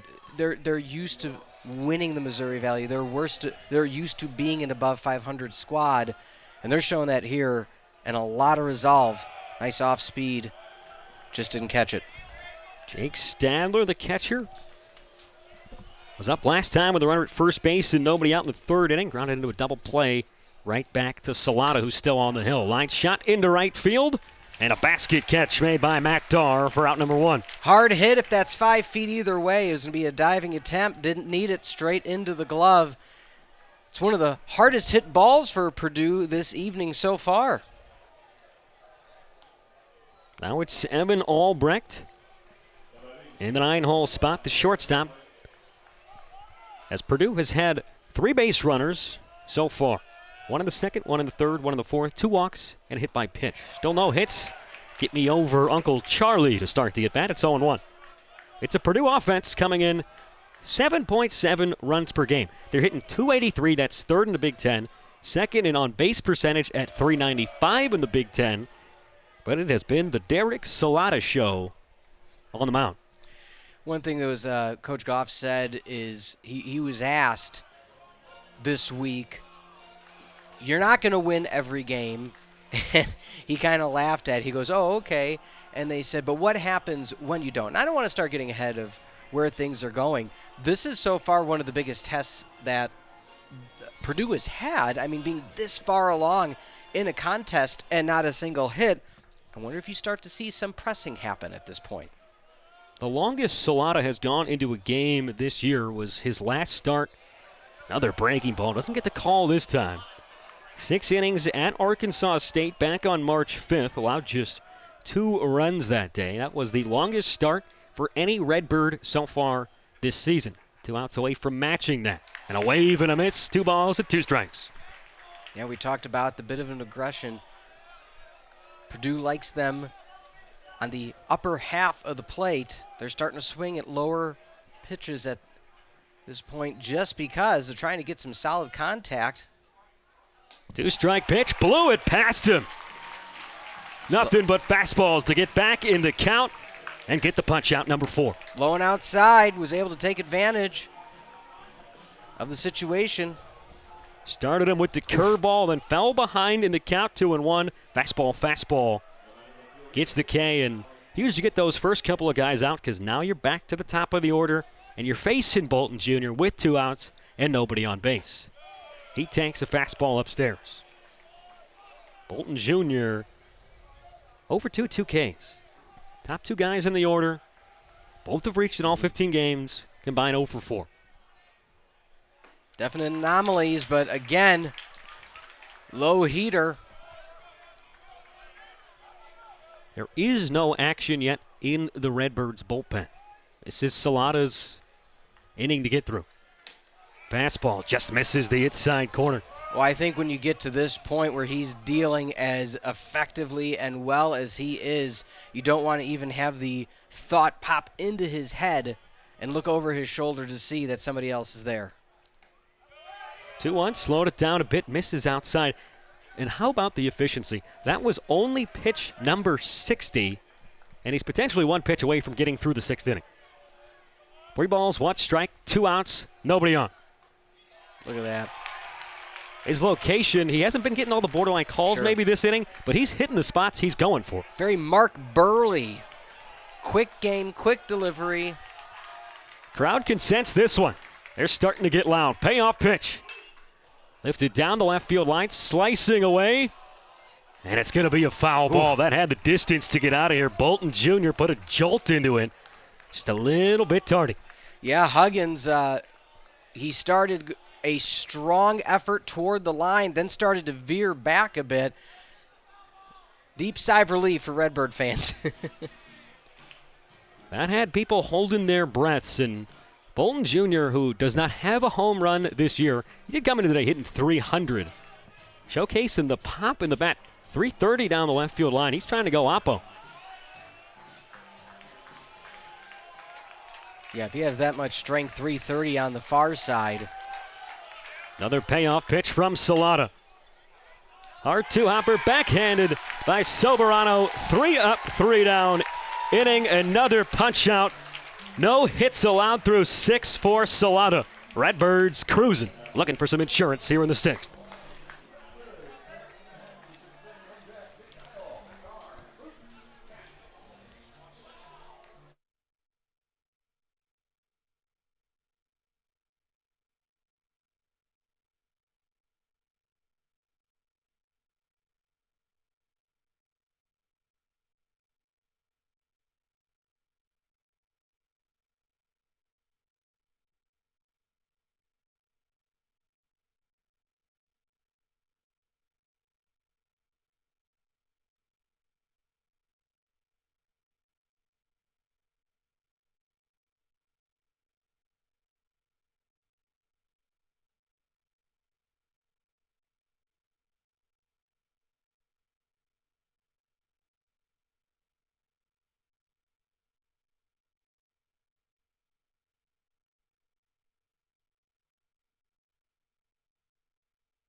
let's check out the forecast for the remainder of this series here in Normal. It's 75 degrees today. Tomorrow, high down to 55, and, well, that's an awfully high percent chance of rain. I'm no statistician, but 97%, it sounds likely. It does sound likely. Let's just hope it's evening. You know, it's not the 24-hour Doppler, so let's just hope it's evening, or it's morning rain. Let's, rain overnight and then stop by first pitch tomorrow. You got a lot of fans here that are not only going to be here this weekend, but are going to head out to Purdue for the next 2 games. The coaches talked about it. They planned it. They both had an open weekend, they said. So this was 100% coordinated. So both staffs were able to get a beautiful 4-game series, against each other. I think to rephrase what a legend Ernie Banks once said, tomorrow it's going to be an ugly day for baseball. Let's just get in one. Yeah. Nick Geil, the hitter. Pitcher out there, it's still Jackson Smeltz on the mound. They've had some action in the bullpen. Now for over an inning, but still Smeltz out there. Now into his 6th inning of work. Check swing on a high fastball. Did he go? Yes, he did. Oh, punch out number 5. Beautiful punch out. Yeah, when it's that close and the game's moving so quickly, there hasn't been many close calls. Give to the weight of the pitcher. We've seen that more than once here today as well. The strikeouts when they've been coming, and it is now 5 through 5 1/3 for a pitcher averaging well over 1 strikeout per innings pitched. It's been the high fastball that people have been chasing and have not been able to get the bat to. One thing Coach Goff likes to say, and this was a new one for me, when you elevate, we celebrate. And so I know on the offensive side for Purdue, that's something they look for. So I can only imagine Illinois State's heard the same phrase as well. Elevate and celebrate. Yep. It's a good one, isn't it? It's the opposite of the knuckleball. If it's high, let it fly. 1 ball, 1 strike, 1 out, nobody on here in the 6th inning. Matt Darr, the sophomore from Norco, California, takes a breaking ball on the outside corner. Previous stops at Riverside Community College and Fullerton Community College. Batted .322 last year at Riverside and has quite the baseball pedigree. Grandfather played for the Blue Jays. Uncle also played in the minors for the Cardinals. Finished up his career in 2000.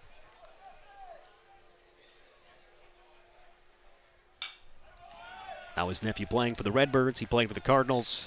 It's an easy segue. An aviation of red. I don't even know if that makes sense. A flying bird that is red. No, that probably doesn't work either. I'll go with it, though. I like it. I was trying to figure something out. I just couldn't come up with it. 2-2 pitch. Swung on and missed. Back-to-back punch-outs for Smeltz, who looks locked in here in inning number 6. That's strikeout number 6. Here's one thing you got to remember. We talked about how, as we see this replay, nasty. Purdue had a game this year, down 4 in the 9th, came back, and then in extras had a double to set off the walk-off homer. No lead is safe against Purdue. So if you're Illinois State, you're not going to sit on your laurels right now and just say, okay, we got 5 hits. Let's just keep going. You need to add on to it. Luke Shank, 2 outs and nobody on. 2-0 the count. When you're 15-0 on the diamond, you're going to have some close calls. 5-0 and 1-run games, 2-0 in extras, including that 4-run outburst in the 9th that sent it to extras before they celebrated. That one was elevated. Yeah. 2-1.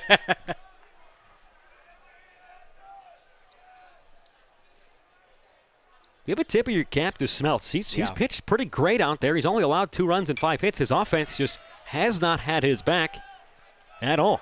This is a pitcher's duel, and the duel is being won by the man throwing the no-no through 6 in Derek Salata. Yeah, Salata right now, again, you knew he was going to be aggressive, 25 Ks coming into the year, or coming into the game, I should say, excuse me. But with that being said, it is absolutely a clinic he's putting out there. But Smeltz is matching him pitch for pitch, minus a few. As we talked about, both teams haven't had too many hit hard, but when they hit hard, Illinois States have dropped. We talked about, I'm not sure quite, Max, if they scored an error on Bolton in the left field. But again, you take that away, 1-run game. Luke Chang is battling as tough as we've seen anybody battle in any at-bat today. He's worked the count full. 2 outs, nobody on, pitch on the way, and he spoils another one. Straight back into the netting. Challenge after challenge. A beautiful display right now.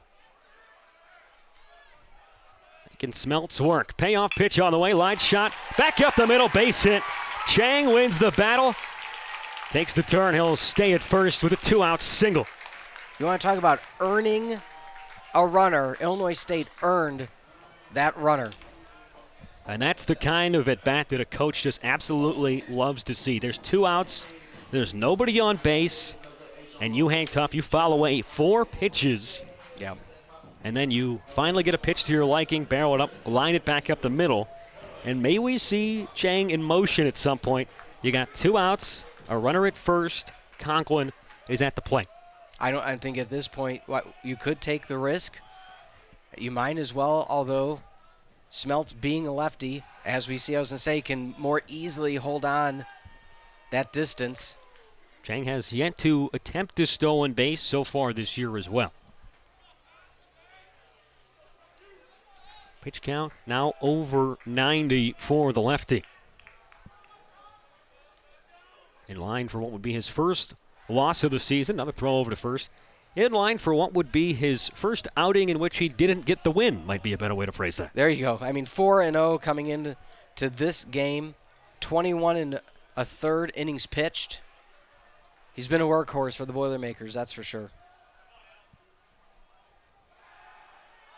Third one in a row. We haven't yet seen the A move from Smeltz, and it's been more of a lollipop throw over to first each time. I mean, you called it that, there might be some aggression on the base paths, so why not just keep him a little bit at bay? Middle infielders playing well away from the bag as well. Make it 4 in a row. Yeah, at this point, you kind of look and you see that short and second are playing very far off, as you mentioned. And so it's the 9-1 toss game right now. Sprayed on a play down the right side. Boo-Birds were out for a little bit there after the 4th throw over to first base. You almost forgot Conklin was in the batter's box. Feel like Smeltz is maybe playing a little bit of a cat and mouse game here. Goes over 4 times, then comes home once, trying to get the base runner Chang comfortable and taking a bigger lead at first. So maybe he can come over again, this time with the A move. Comes home instead, wrapped foul. Now he's got to be thinking, I'm just going to take this myself, try to strike out the side for the second time tonight. Well, at this point, if you're, like I said, if you're Conklin, you didn't know when it was coming, when it wasn't. The 2 you do get, fouled off. Fastball just below the knees. Now 1-2 to the Redbirds center fielder. Good eye letting that one go. That's a veteran take from a man in his 3rd appearance in collegiate baseball. Choking up on the bat from the right side. Like you mentioned, we hear some more boos coming in, but again, you want to keep Conklin off balance because the speed that's on the base right now with Chang is if it hits a gap, he can come all the way around. 1-2 pitch on the ground. Weekly tapped out to Albrecht at short. He'll go in the short way. There's another 0 on the board for Smeltz. He's only allowed runs in 1 frame, but his Boilermakers are being no hit, and they trail by 2. 7th inning coming up next. You're watching The Valley on ESPN+.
Let's show you how we got here as we start off the top of the 7th inning. Derek Salata back out on the mound. It's been the Salata show.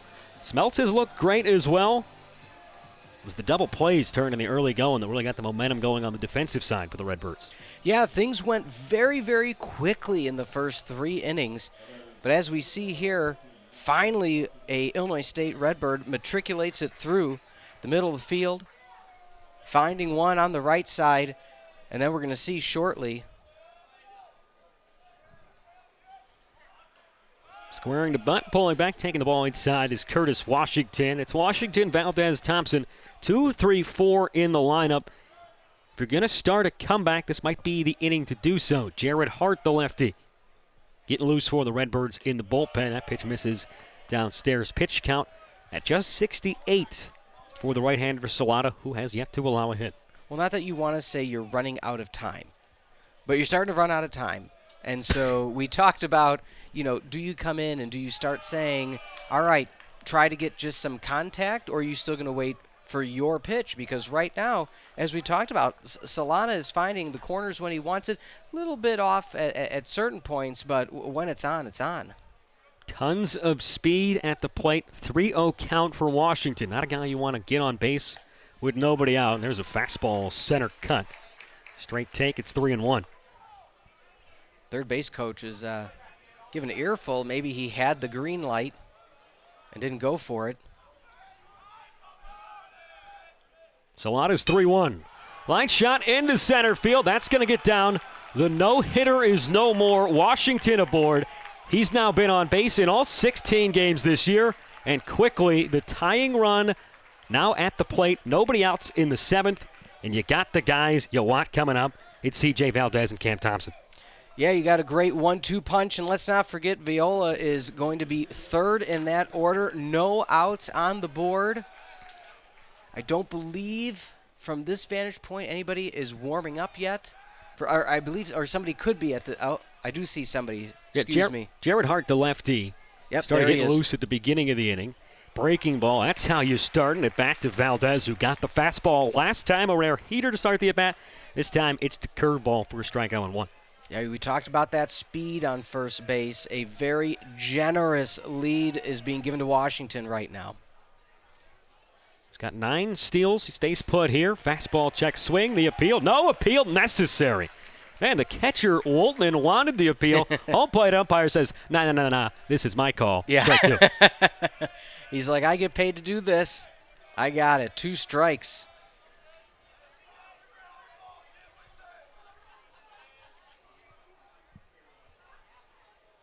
Long pause. Runner goes. Pitch misses high. Throw down to second. Nowhere near in time. Karam's into center.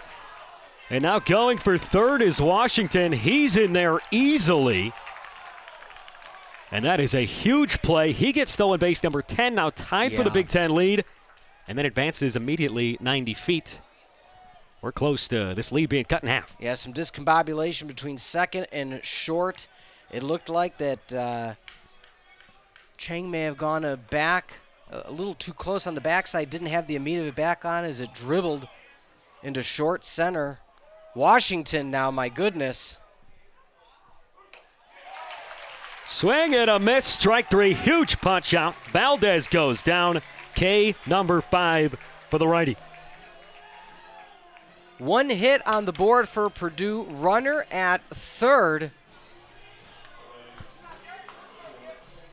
And here you go. This is the battle you've been waiting for. Really, the next 2 guys up. Cam Thompson, the RBI leader in the Big Ten, and then you got a ton of pop in the on-deck circle in Viola. 2 guys who can certainly tie up the baseball game with 1 swing of the bat. Absolutely roommates, and one thing that has been discussed by Cam Thompson is his goal in the winter was to beef up, get stronger, be able to bring it to both sides of the field. That has definitely been seen on the stat sheet here in the first 15 games of this season. So you know he's dangerous to all areas. Salata from the stretch. Here comes the 1-0. Swing and a miss. Healthy hack from Thompson. Blew a fastball by him. He wanted it, and he knew that that second pitch, as we discussed a few innings ago, he likes looking at that second pitch, especially if he gets the same thing. Wasn't able to catch up to it on that one. One's across the board. Steve Holm telling his infield to stay back. The out's going to be at first on a ground ball unless it's sharply to third. That one's fouled away. It's now a ball and a 2-strike. This might be the biggest pitch so far that Salata has thrown today. If he can get back-to-back strikeouts after Washington stole second and got to third on what was ruled an error on the throw from Waltman, the catcher, that would just be absolutely critical. Then you might let Salata try to get out of the inning himself. I think you do. I think you're 100% accurate. This pitch, this at-bat, is going to determine the outcome of his tenure. Fake throw to third. Reset that clock. It was down to 4. Haven't really had to talk about the pitch timer here today. 20 seconds. Gets thrown up on the board. We've just been flying by, haven't needed it. Ball with 2 strikes, pitch to Thompson. On the air, back behind home plate. Waltman sheds the mask, but it's going to be out of play. Haven't had a whole ton of souvenirs back behind home plate, but there's a rare one. Yeah, they've mostly been on the street. So imagine you're driving down 35 miles per hour, cruising. Oh, baseball. Oh, baseball. It's one of the reasons I retired from golfing. Too many houses hit. Washington at third. Thompson, the hitter. Salata kept set from the belt. 2-strike offering. Lined out of play, foul down the right field line. Yeah, he wanted that one. And don't forget, Thompson lives on the inside of that batter box. And so there's very small room for error. But however, you still only are at 1 ball right now. So maybe you try to challenge on the outside, see if he goes to push it. You look at how much space he has. They're not playing him for pole right now. Still a 1-2 count.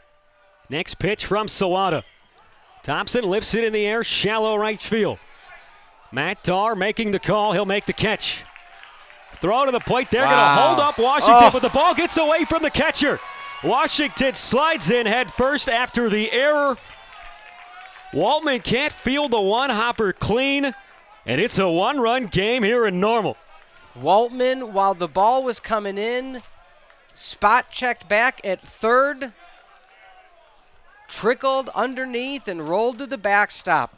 Not sure if we could see a replay from that, but you got to think probably in that situation they might send Washington, one of the fastest guys on the team. That was out number 2. You're down late. Instead, they hold him up. That had to be in the mind of Waltman, who maybe peeked his eyes towards third base, away from the ball, and then missed what should be a routine hop, especially on a turf field. Yeah, well, it's the old, the analogy of that is the alligator arms with the receiver going over the middle of the field. They're just trying to look ahead and see if there's a defender about to hit them. Same thing here in baseball when, if you're the catcher, and you can tell he's frustrated with that strike back to the mound. But, you're looking to see if he's about 5 feet away from you because you're not sure if he's going to challenge that throw. And then you expect it just to possibly hit your glove and drop. 0-2 from Salata. On the ground, out to second. Silverado, gloves, throws, and they get the final out. No hitter is no more. An unearned run scores. 2 errors by the catcher, Tyler Waltman. Stretch time here at Duffy Bass Field, the last undefeated team in the country. Trail it 2-1.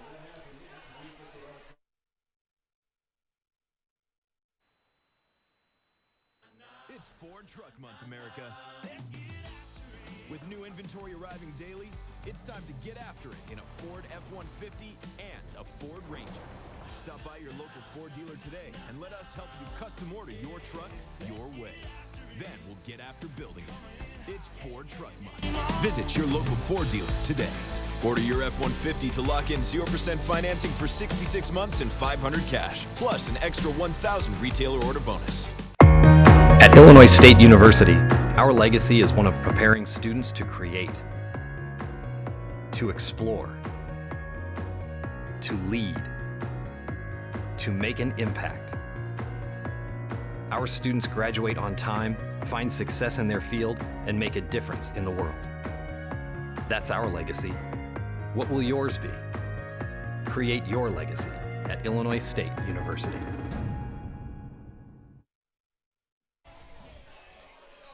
We got ourselves a ball game. Unearned run scores in the top half of this inning.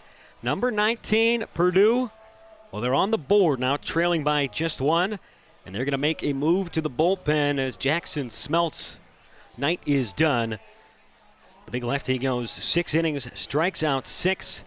He allowed 6 hits and 2 earned runs, currently in line for the loss. For all of you social media fans at home or at the game, make sure you follow Illinois State online. Twitter at Redbird Baseball, on the IG at ISU Redbird Baseball, Facebook, Illinois State Baseball, and the website, GoRedbirds.com. Very active social media account for Illinois State. It's great to see. They liked me and followed me. I was very happy.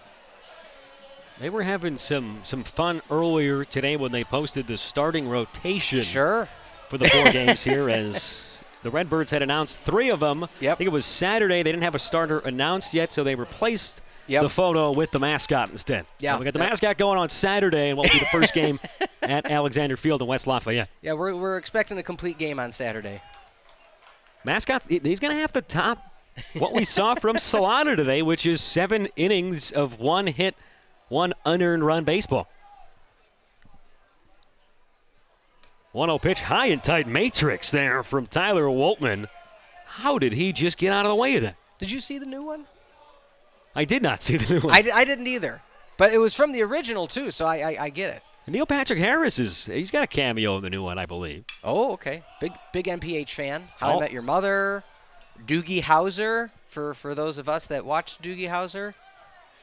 He's a triple threat. The man can go out there and sing. He can go out there and host the Tonys. Oh, yeah. Neil Patrick Harris. He's hosted it plenty of times. Hey, 9-1-2 two up here. Waltman, Soberano, and Gauthier facing Landon Wines, the first man out of the bullpen. Righty comes home. Line shot through the left side of the infield. Waltman makes up for the errors last inning, or at least trying to here, with a single here to start the bottom half of the 7th. So what you want to see if you're Illinois State, what did we talk about 2 innings ago, or it might have been 5 at this point, but point being, we said you got to add on, because look at Purdue got a gimme run this last half inning. You have a 1-run lead. Purdue can come back and they can beat you in one swing of the bat. We've seen it all season, 15-0 for a reason, and it's not just luck. And so if you're Illinois State, now's a chance. Wouldn't be surprised to see a bunt, get them over to second. We've seen it before today from Illinois State. We've seen it all season, 15-0 for a reason. That's a little Neil Patrick Harris rhyme scheme right there. Fastball up and away. Back to the top of the order. It's Kyle Soberano. It's 1 for 2 today. A run scored, an RBI, both in that 3rd inning when he singled. Last time up, dropped down the sacrifice bunt. It's the same situation. It was Waltman with a leadoff single. Then Soberano comes up, bunts him over to second. Can expect maybe the same here. Viola is playing awfully far in and squared towards the pitcher over at third base. Last time, Soberano bunted him over. They wound up not scoring in the inning. They wound up stranding 2. Waltman at second, McCaw at first. 2-1 game.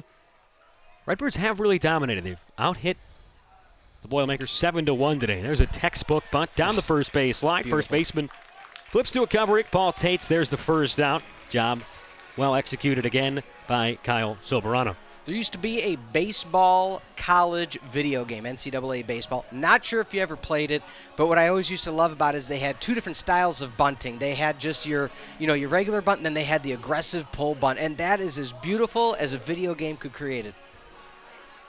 Make it 4 sacrifice bunts now for the Redbirds offense. Beautiful. Huge insurance run in scoring position. 2 spot in the order up at J.P. Gauthier. Takes a breaking ball low and outside. Gauthier 0 for 3 so far today. A couple of flyouts to the outfield. Struck out in the first inning. Was 0 for 3 against the starter Smeltz. Now first taste of a reliever here at home. Sun's starting to set as this game starts to wind down. Smothered nicely by Stadler behind the plate. I'm sure in your time, Max, just as I've seen a lot of college baseball stadiums and fields, Duffy Bass, none better than it. Just an absolutely beautiful facility.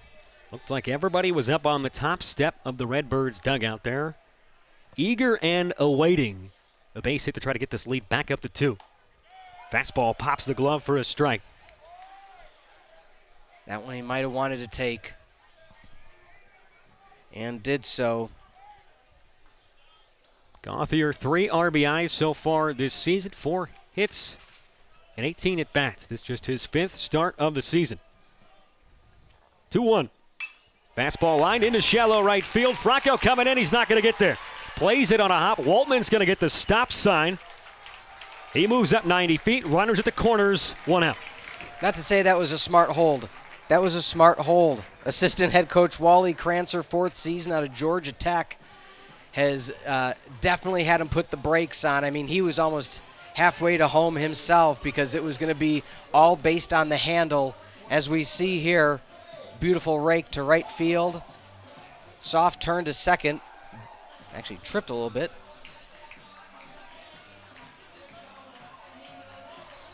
Huge spot in this ball game. Redbirds trying to answer Purdue's run they scored in the top of the 7th with a run of their own. Jake McCaw, the first baseman. Missouri Valley Conference Player of the Week the 2nd week of the season when he homered in 3 straight. And Wines is going to step off.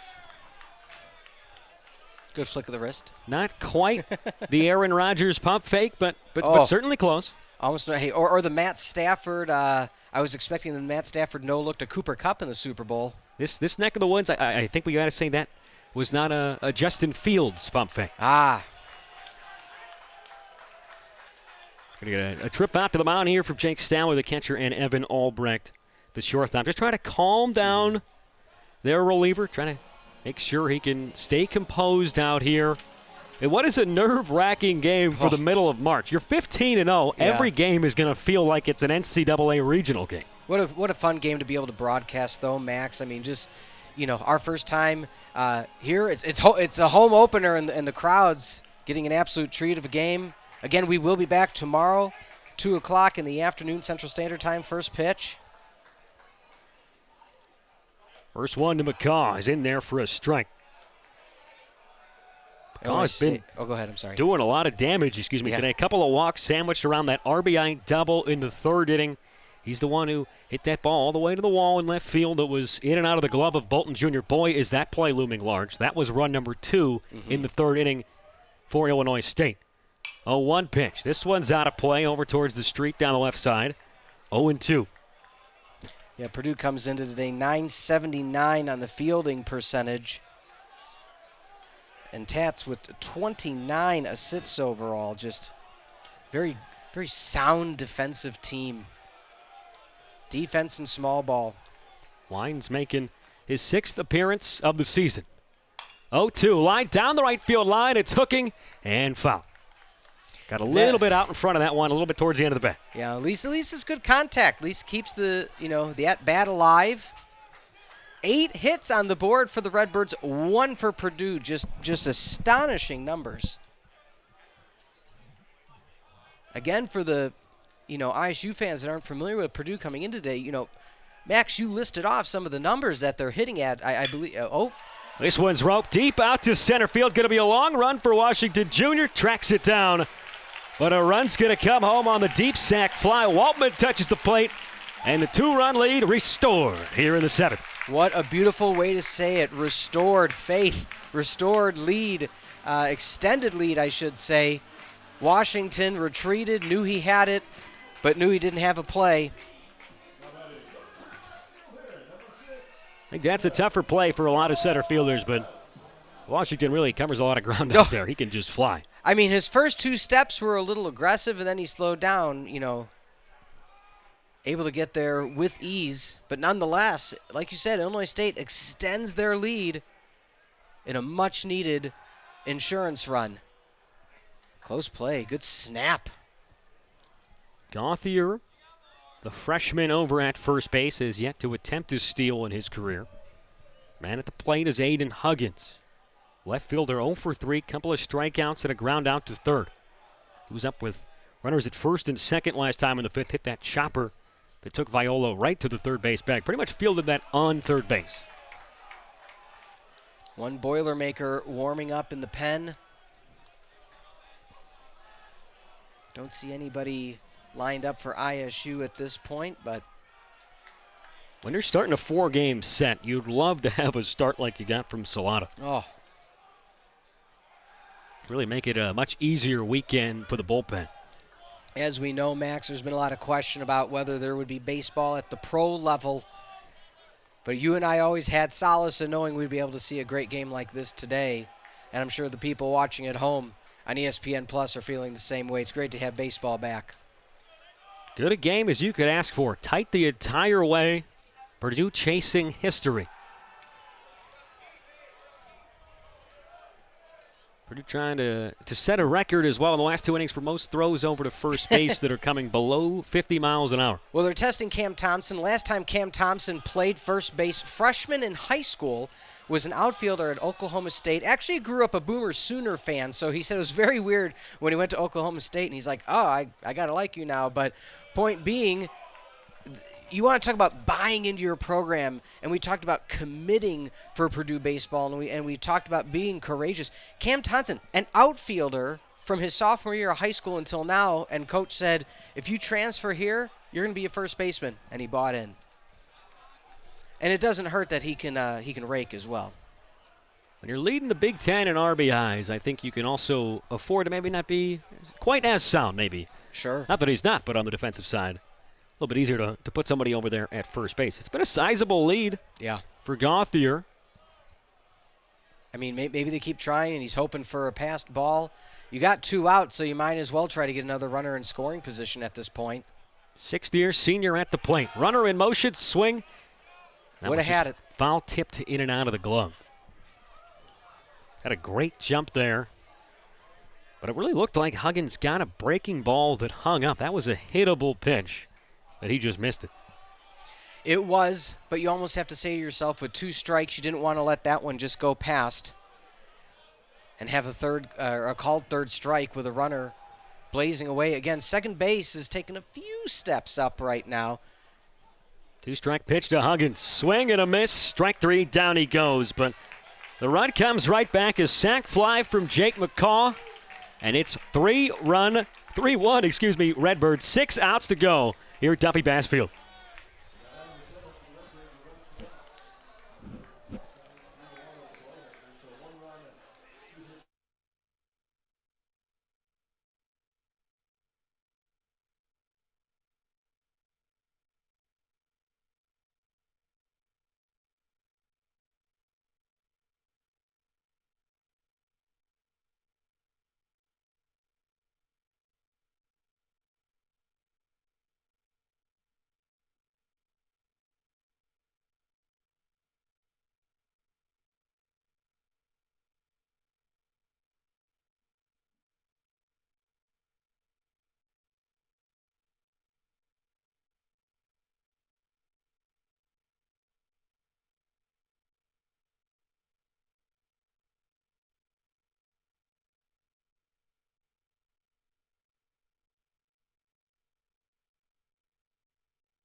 Take a look at the upcoming schedule for the currently 15-0 and last undefeated team in baseball in the Purdue Boilermakers. Obviously, they got games the next 3 days against these Redbirds. Then they face Northern Illinois and Ohio State. They're in the middle of a stretch of 21 games in the state of Illinois and Indiana. Yeah, close to home. Yeah, Coach Goff wanted to keep it local for a lot of his off-season stuff. They did have some games earlier in the year in Texas, and they're trying to find a permanent home down in Texas, a nice minor league stadium for the early part of their season. You can see they're practicing that back up in that second baseman throw from the catcher. But when we look ahead at the schedule, you got a few more games. Northern Illinois taking on the Huskies, and then conference play, Ohio State. So Purdue would like to take their winning ways into tomorrow. Jared Hart, the new pitcher. Lefty out there on the hill. 6 foot, 185 pounds. That one's sprayed down the right field line. If it's fair, it's going to be trouble, but it's just foul. Couple of feet away from maybe being a bloop double. Yeah, that was close. The official, though, on the spot. Hart started his college career back in 2017 at Temple Junior College and transferred to Wabash Valley Community College for a few years. Last year, his first year with the Redbirds, appeared in 14 games, including 1 start. 21 Ks and just over 19 innings last year. Swing and a miss. That was a nasty pitch. It's 0-2.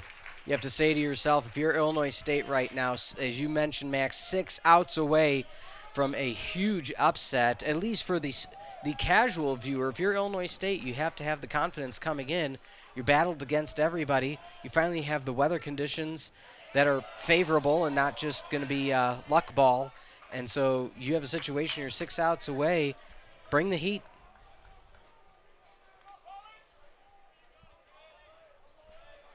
Hart went back to the well that time with the same exact pitch, but Tate's able to lay off. Very tardy on a breaking ball this time, fouls it off. A ball with 2 strikes. Scoring got started with that 2-run second for Illinois State. Purdue hitless into the 7th, and both teams trade off scoring 1 in that 7th inning. Yeah, Tate's not able to reach the base paths yet, so hopefully he's able, or excuse me, I should say he's not able to find his way all the way around, rack him up, knock him down. Strike 3, got him looking fresh out of the bullpen. The southpaw strikes out the first batter he faces. What a beautiful strikeout, as we can see. 6th strikeout tonight for Redbirds pitching. I appreciate the umpire's aggressive call on that one. Really, started the lawnmower on that one. Felt it himself. They're getting into mid-season form as well, and not just maybe in the calls, but in the general mannerisms. Early on in the season, maybe you don't get the full lawnmower there, but now it's bigger.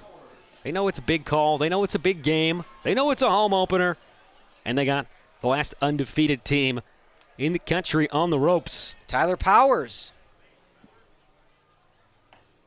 Fastball on the inside corner. Hart is living inside. Yeah. Again, you got to be as aggressive as possible.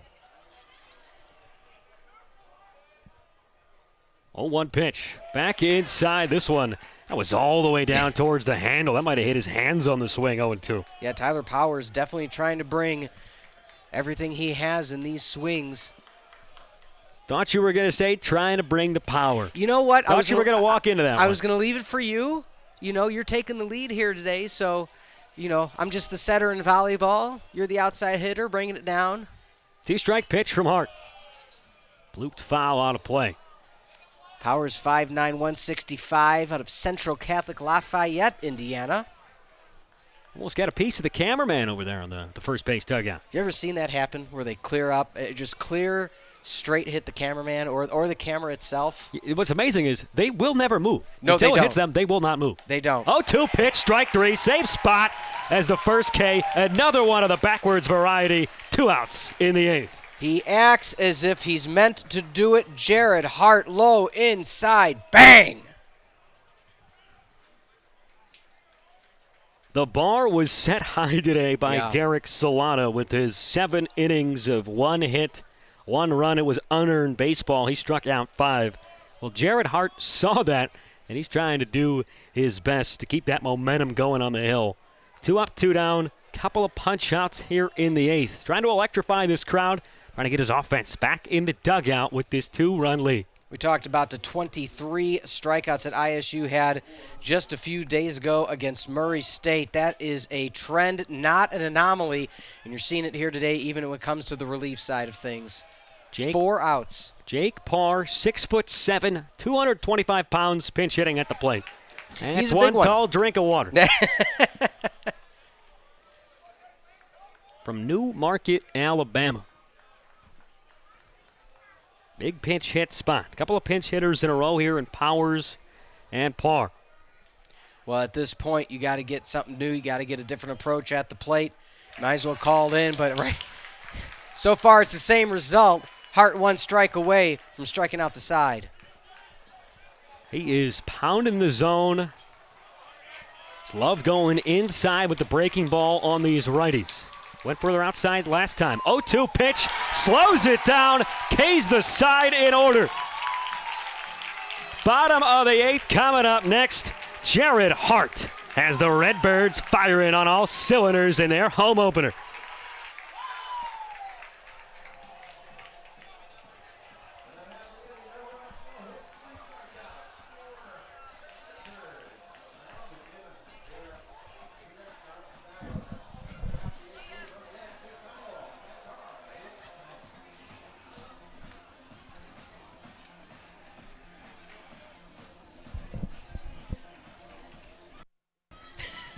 Did you say?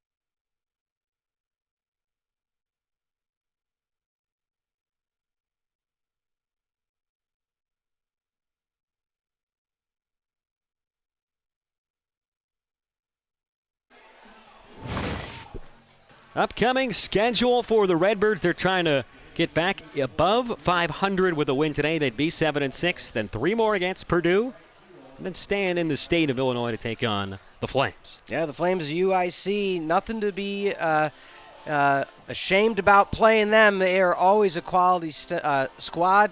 Curtis Granderson, the pride of Curtis Granderson, field named after him over on the west side of Chicago. And not to mention, after that, they got some games against SLU, Iowa, and EIU. The Grandy man can. They used to always love saying on ESPN, not out for an Anderson, but out for a Granderson. Nick Geil, Matt Darr, and Luke Chang. Middle of the order to up here for Illinois State. Breaking ball for a strike on the outer edge. Geil 1 for 3, doubled back in the 4th inning. That was a leadoff double, was eventually stranded at 3rd. Yeah, 1 for 3 on the day. Chased one that bounced in front of the plate. It's 0-2. I mean, you almost have to say to yourself now, if you're in the dugout for the Redbirds, you're just trying to say, hey, let's try to rake one more over if at all possible. Let's swing often, let's swing hard. 0-2. We saw skied in the air, foul territory. Third baseman Biola calling for it. And finding the night sky makes the catch for out number 1. Yeah, sun's almost set here. We're not yet 2 hours into this baseball game. Those of you keeping track at home. First pitch just after 5 o'clock local here in the Central Time Zone. My computer just has it hitting 7 right now. Exactly. Shout out to our executive producer and director, Allie Hunt, doing an outstanding job leading the broadcast here today on ESPN+. None better in the valley than Allie. Should make that a T-shirt. You like that? Was that on the fly? T-shirt. That was on that. That's premeditated right there. 0-1. Fastball outside corner. Great location from Wines.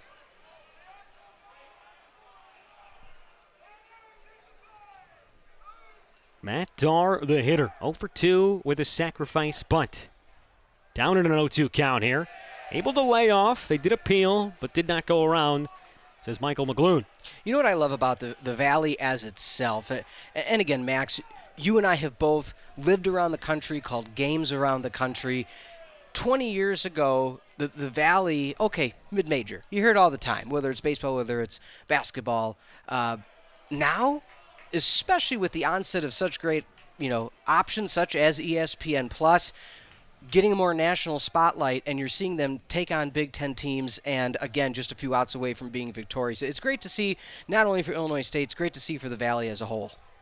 2-2 pitch from Wines. On the ground, sharply hit back up the middle by a diving Tates, and into center. Couldn't get there. Able to find the way under the base. We talked about if you have a 2-run, if it was a 1-run lead, different story. If it was only 1 run, absolutely different story. You have a 2-run lead swing. Just keep swinging. Find your way under the base path. 1 out now, push them over. Why not? Use your small ball now to get them over, and then see what you could do with 2 outs should that be the circumstance. There's no reason at this point to try to matriculate yourself through this half inning. And if you're Steve Holm, you got to be telling your team, hey, this Purdue team has come back from worse spots. Correct. They are down, but they are never out.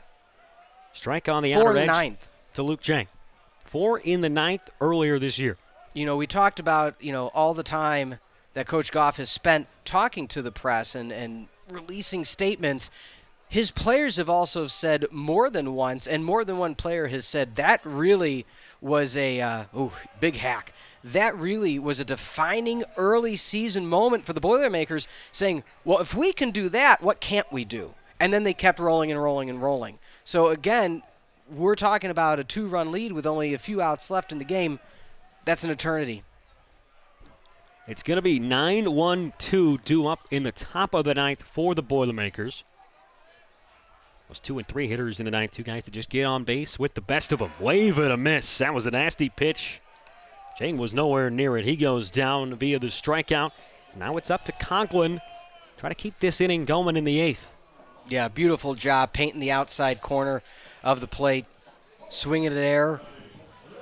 But as you said, there's still a chance. I mean, it's not like it's me on first base who couldn't make it to second on a home run. I mean, you got some speed still out there for the Redbirds. You get a decent lead. They've challenged, and we've talked about this before too, Max. They've challenged their Purdue pitchers, as we see there, most of the game, especially in the second half of this contest, innings 6, 7, and 8. They've really been challenging the pitcher, taking a more aggressive lead.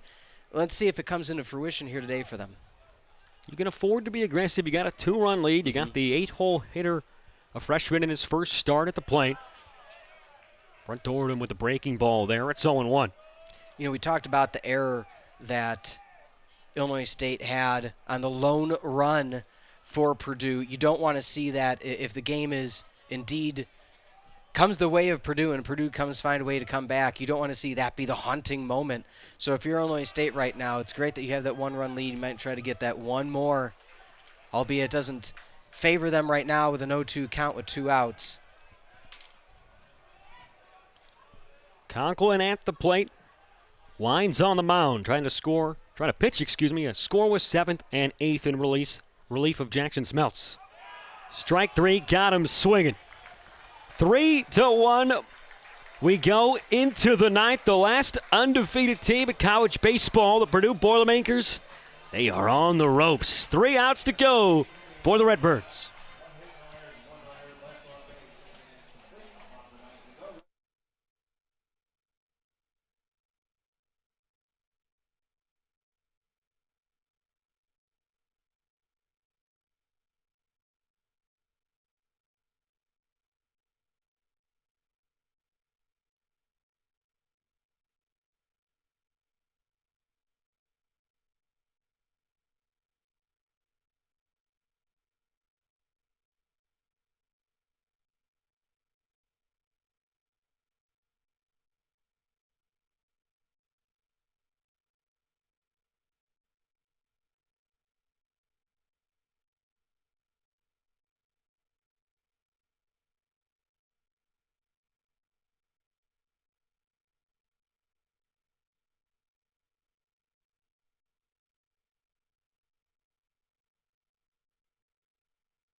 Top of the 9th, 3 outs to go.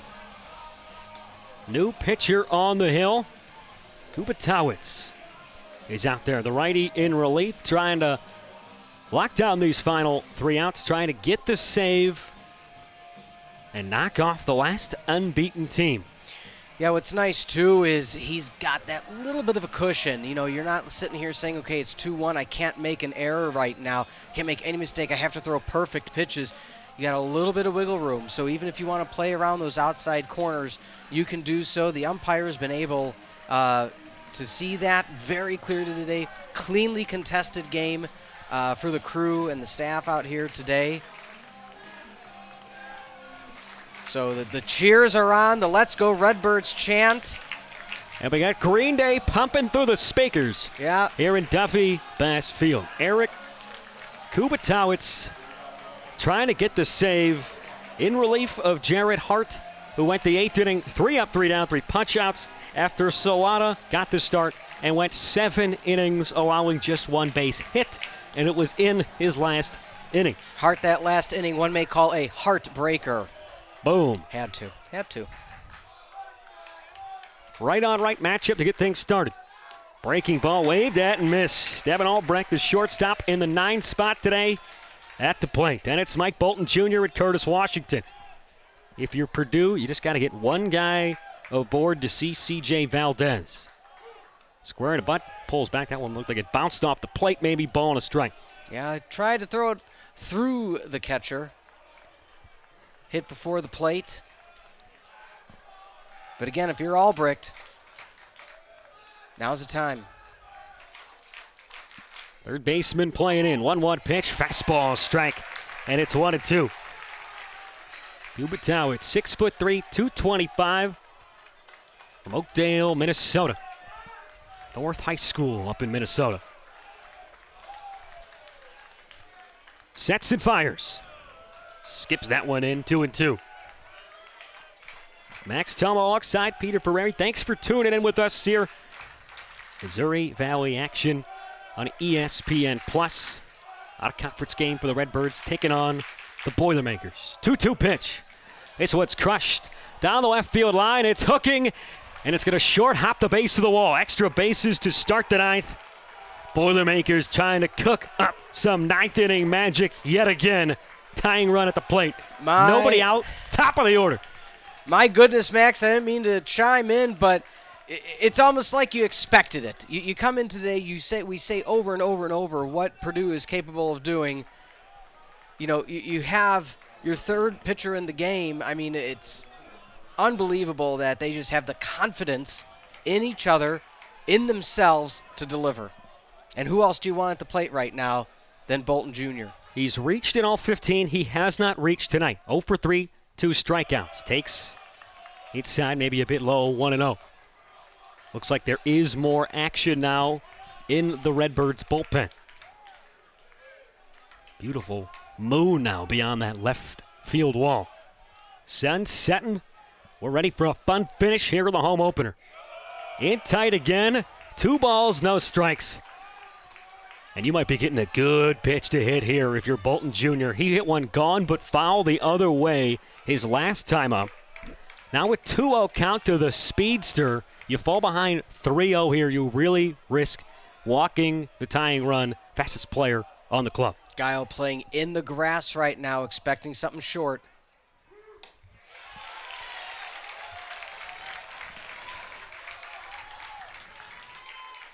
That was a big pitch to battle back in the count. He's gone inside 3 straight pitches to the left fielder.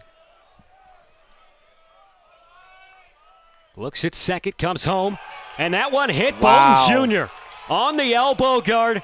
First 2 aboard, and now with nobody out, the go-ahead run will come up in the form of the 2-0 hitter, Curtis Washington. We talked about the aggressive rate at which the Purdue Boilermakers are hit by pitch.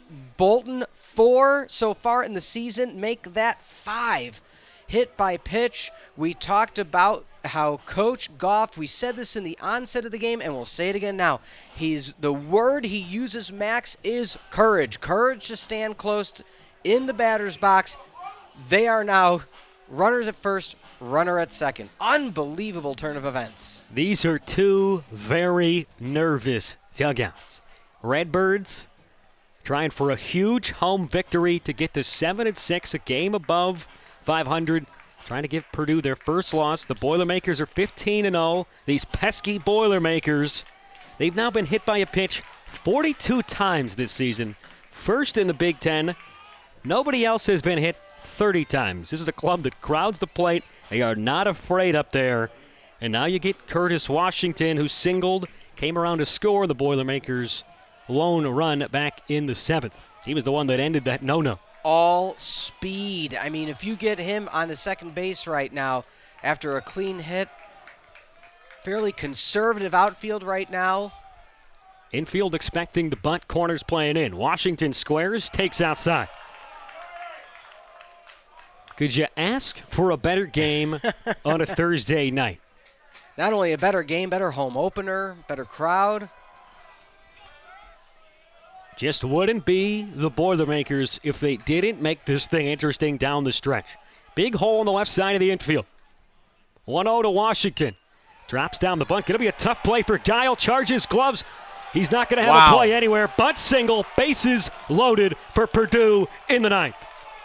Don't want to call it a perfect bunt, but if you got a more perfect one, let me know. Charging in from third was Guile. Had to glove it. It was at an angle, Max. He wasn't able to just palm it and toss it, but even if he did just pick it up bare hand, I don't think he had a shot at first base. Bags jam, no outs. Pressure cooker situation here at Duffy Bass Field. Top two guys in the order each after the 9-hole hitter, Evan Albrecht, comes up with a double to start the inning. Now you get the 3-hole spot in C.J. Valdez. He's been on once tonight with a walk. He takes outside a fastball. This is a man who's got the second best OBP in the Big Ten.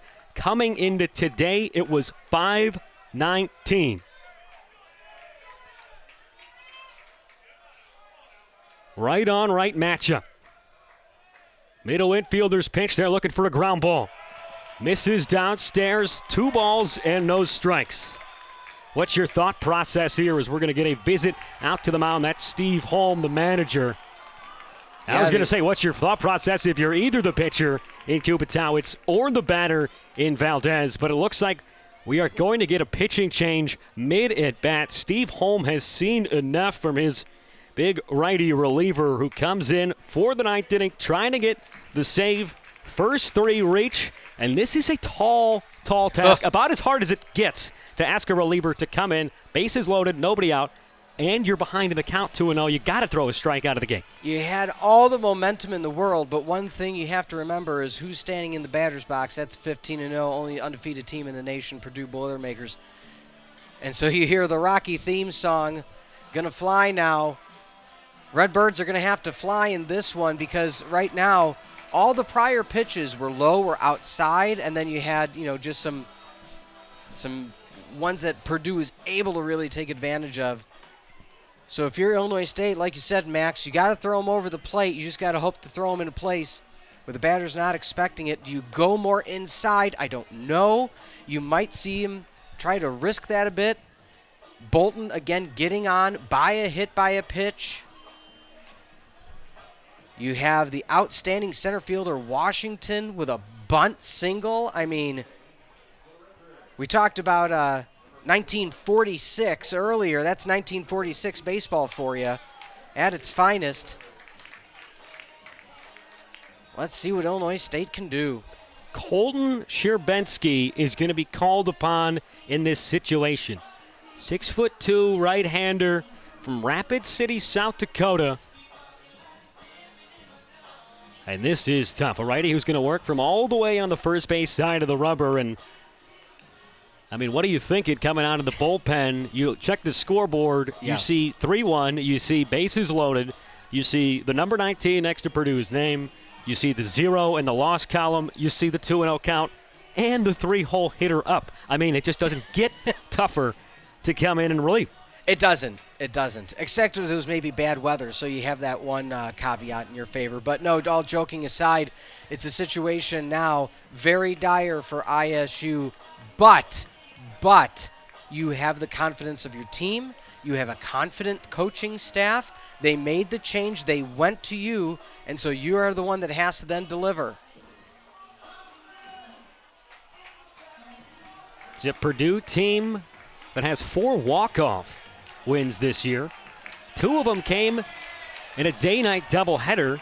The other 2 came on consecutive days. Now they're looking for a top-of-the-ninth road comeback.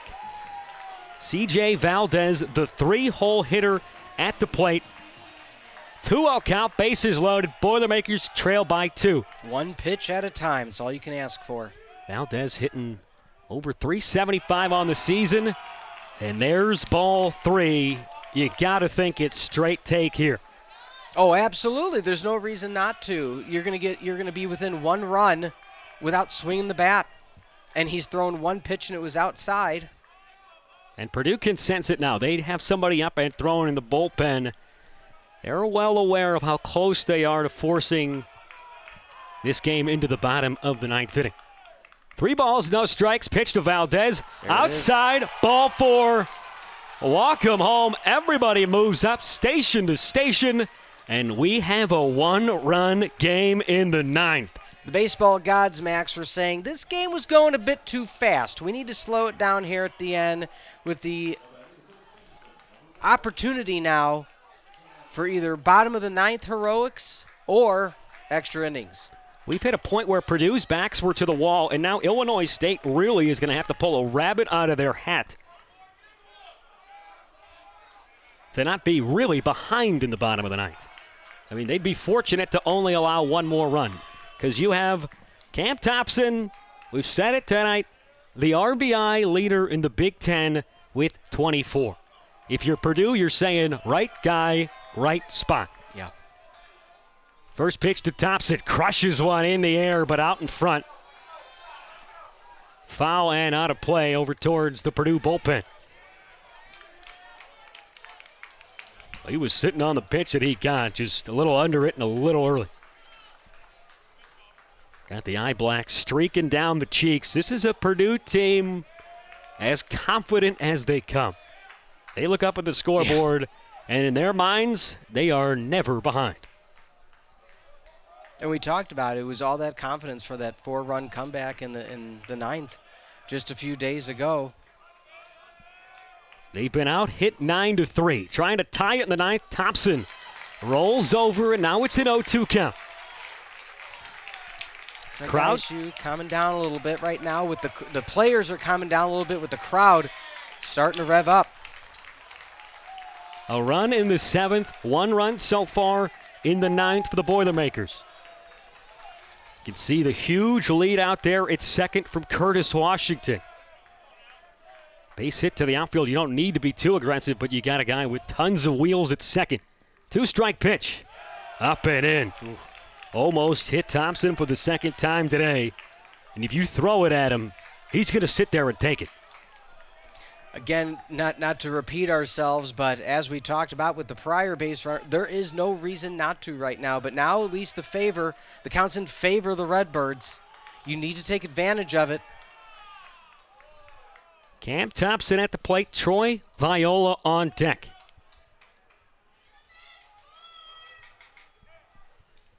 Right now we have a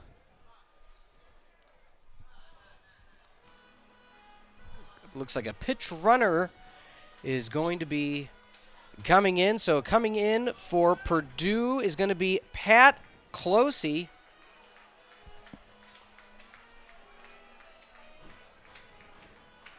Try to get your lineup correct for what could be to come. Again, 1 and 2, your count, no outs.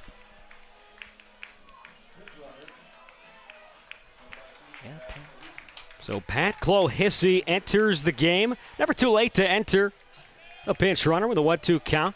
6'1" lefty, redshirt freshman out of St. Louis, Missouri, so just under 2 hours away. Can he deliver for probably a home faithful that are here today, low and outside? Sherbensky, 2 balls, 2 strikes. Cam Thompson, the hitter, hitless so far today. Sherbensky's, I was just say, he's bringing it straight. It's not as if he's leaving anything up to the imagination. 2-2 pitch, jam shot, blooped foul. Count remains the same. Nervy times here in Normal. A game that, as you said, was just flying by. And now in the 9th, it's slowed down to a snail's pace. You knew Purdue was due for a rally, and it's coming right at the brink. 2 balls, 2 strikes, bases juiced. Nobody out, Big Ten RBI leader at the plate. Fouls that one. Looks like it's going to find the seats. McCall is going to watch it out of play. Of course, you're hoping if you're ISU that would have gone all the way and can get an easy first out of the inning after you walked home. Run number 2. Nonetheless, pressure still stays on the mound for ISU.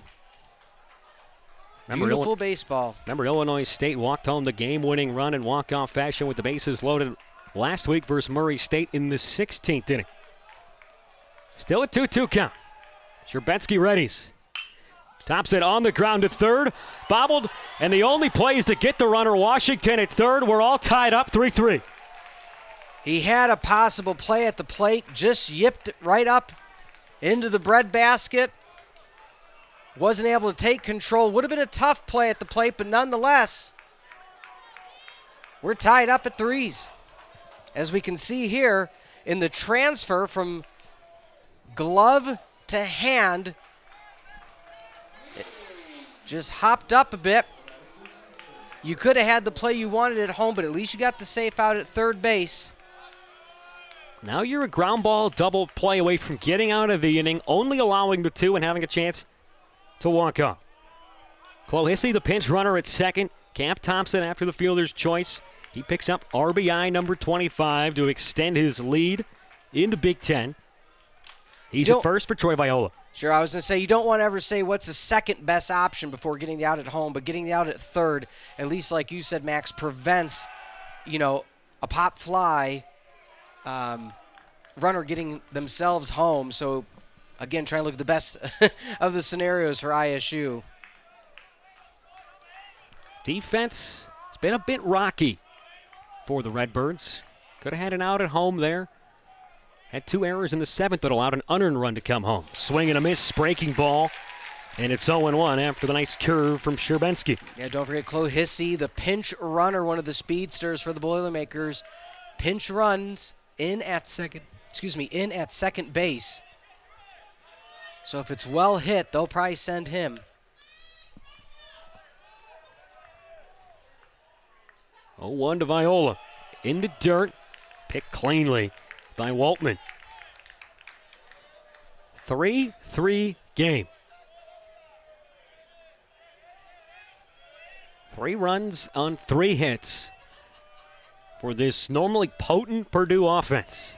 Average almost 8 runs a game on the season. 1-1 on the ground. This could be 2 back up the middle. 6-4-3. Sherbetsky pulls the rabbit out of the hat, and we will be all tied up 3-3. Purdue puts up a 2 spot, but fails to take the lead. Redbirds trying to walk things off on the nation's lone unbeaten when we return.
Sun well set.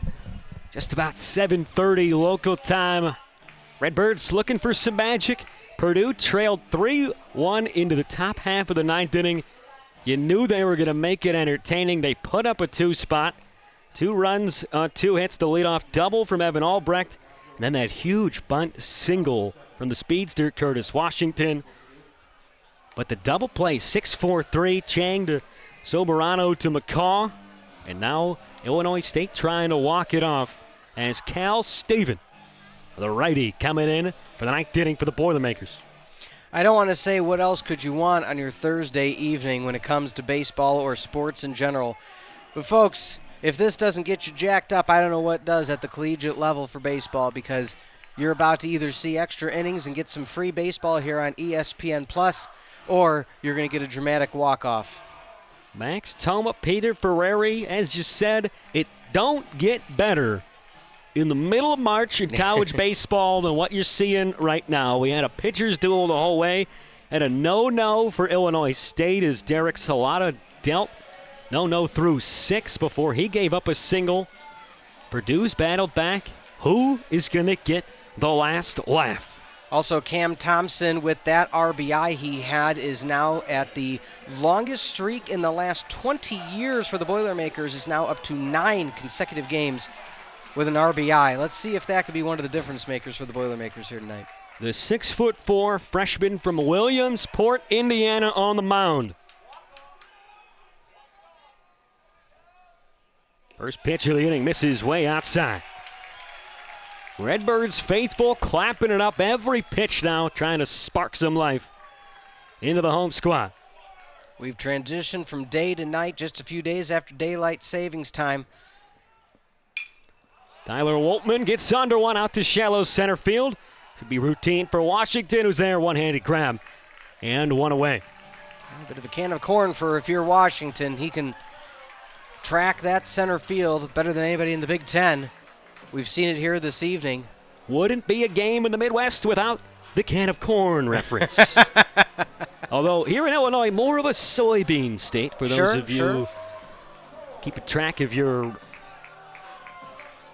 agricultural. We were talking ag business. Yeah, that's true. Earlier in this game, true. so we're coming full circle on a Thursday night. Kyle Soberano, the leadoff hitter at the plate. Right on left, matchup, one out. Bottom 9, fastball, outside corner. You're not talking about the pluses of Illinois State, but one of the top agricultural schools in the Midwest, about 15 miles due north of here on 55. Beautiful agricultural center for those recruits out there. 0-1 to Soberano. Big lefty, or big leg kick, from the big righty. Chops it out to short, gotta hurry. Throw in plenty of time. Soberano retired. One out away from going to extras. It's an Illinois State team that is well versed of late. They played the 16-inning game last Thursday. It's a Purdue squad. 5-0 in one-run games, 2-0 in extras, 4 walk-off victories.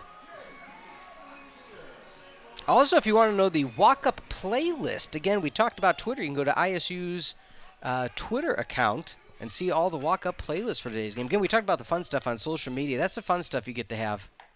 Gothier trying to end it with one swing right there. Right through a fastball, a little bit tardy, 0-1. He singled his last time up in the 7th, 1 for 4, hitting in the 2 spot tonight. A lot of space in left if he can get a good pull. That's what he was looking for. High and inside. One pitch away from extras here at Duffy Bass Field in the Redbirds home opener.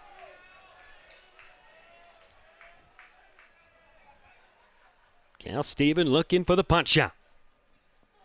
And he gets it. 3 up, 3 down, inning for the freshman. And we're going to extras here in Normal. The Boilermakers and the Redbirds. 9 innings just ain't enough. We'll go to the 10th here on ESPN+.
Paul Tates, Tyler Powers, and then Jake Parr. It's 6, 7, 8 coming up in the lineup for Purdue.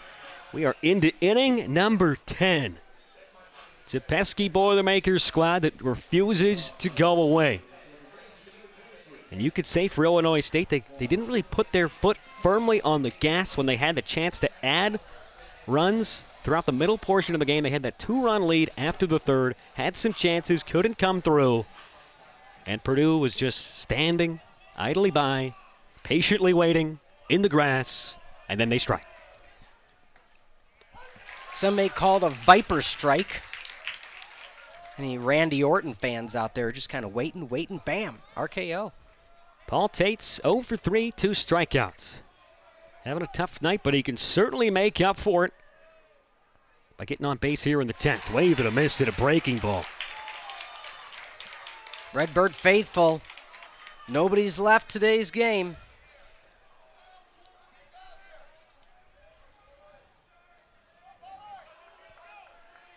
Really patient from Tates here, buying his time between pitches. Trying to go at his own pace, 0-2 pitch.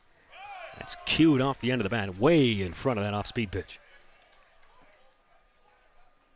We're well into the bullpens now after a couple of great starts from Derek Solana and Jackson Smeltz. Cal Steven, the lengthy freshman from Indiana, came in, looked money in that bottom of the ninth. 3 up, 3 down with ease. Misses inside. You just talk about strengths of teams and weaknesses, and so often I think what's overlooked is the mental strength of teams. Purdue's mental strength to be able to say, it's 2 runs. We've done more than that, and we've done it often enough that this is normal for us. And I think in an aspect, again, we can't look into the minds of those at Illinois State, but if you're a Redbird player, you got to know in the back of your mind, we know they can do that, and so it only adds on to possibly the pressure they had that last half inning. 2 balls to 2 strikes to the leadoff hitter here in the 10th inning. Straight back and out of play. Game 1 of what is sure to be a great 4-game series. I think that's certainly clear. 9 innings through Game 1. Game 2 tomorrow at 2 p.m. right here at Duffy Bass Field. Then 2 games at Alexander Field in West Lafayette. Misses outside in the count. Runs full. Yeah, you have to say to yourself, this is setting such a high bar, a high standard of gameplay. They know that there's a 97% chance of rain tomorrow, and they are getting their money's worth on the field today. Still only bit 2 hours and 35 minutes. Just out the outside corner, ball 4. Mighty close borderline pitch goes the way of Tates, who's aboard for the first time. There's your go-ahead run at first to start the 10th inning. Some of the Purdue fans are cheering, and some of the ISU fans aren't, but nonetheless, home plate ump has been on the spot today, being fair to both sides. So here we are, no outs. This is just how things started our last inning, Max.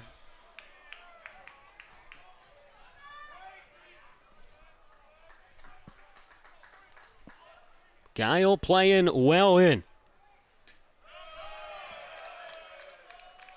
1-0 the count. Tanner Haston. I was going to say Haston looks like Haston, the pinch hitter.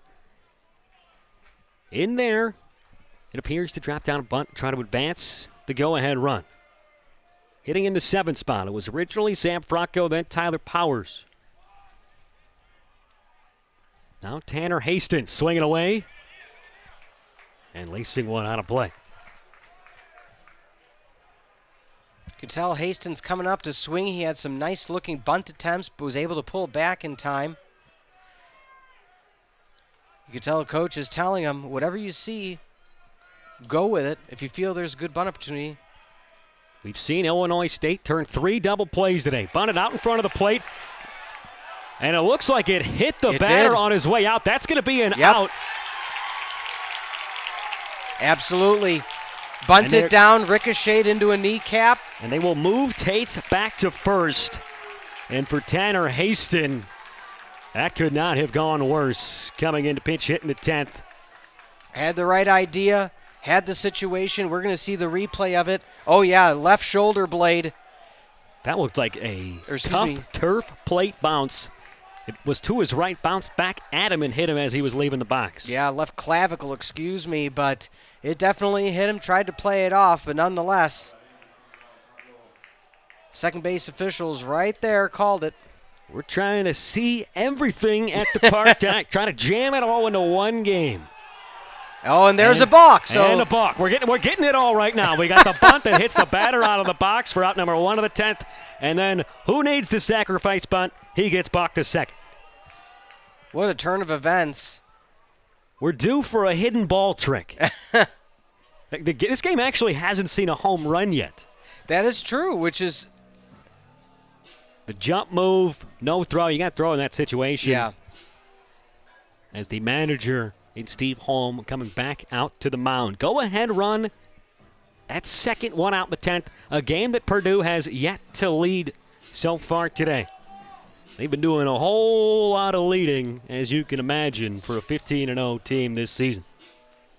Not only have they done a lot of leading, they've done a lot of early leads and kept it. So, but not to mention, we talked about they're also the comeback kids of the Big Ten so far this season, so I should say nothing should be surprising to us at this point in the game.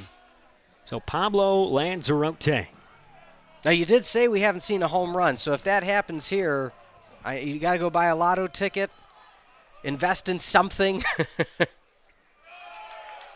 Check swing, appeal, did not go around. Always tough for the appeal in college baseball when you got a runner at second, nobody on first.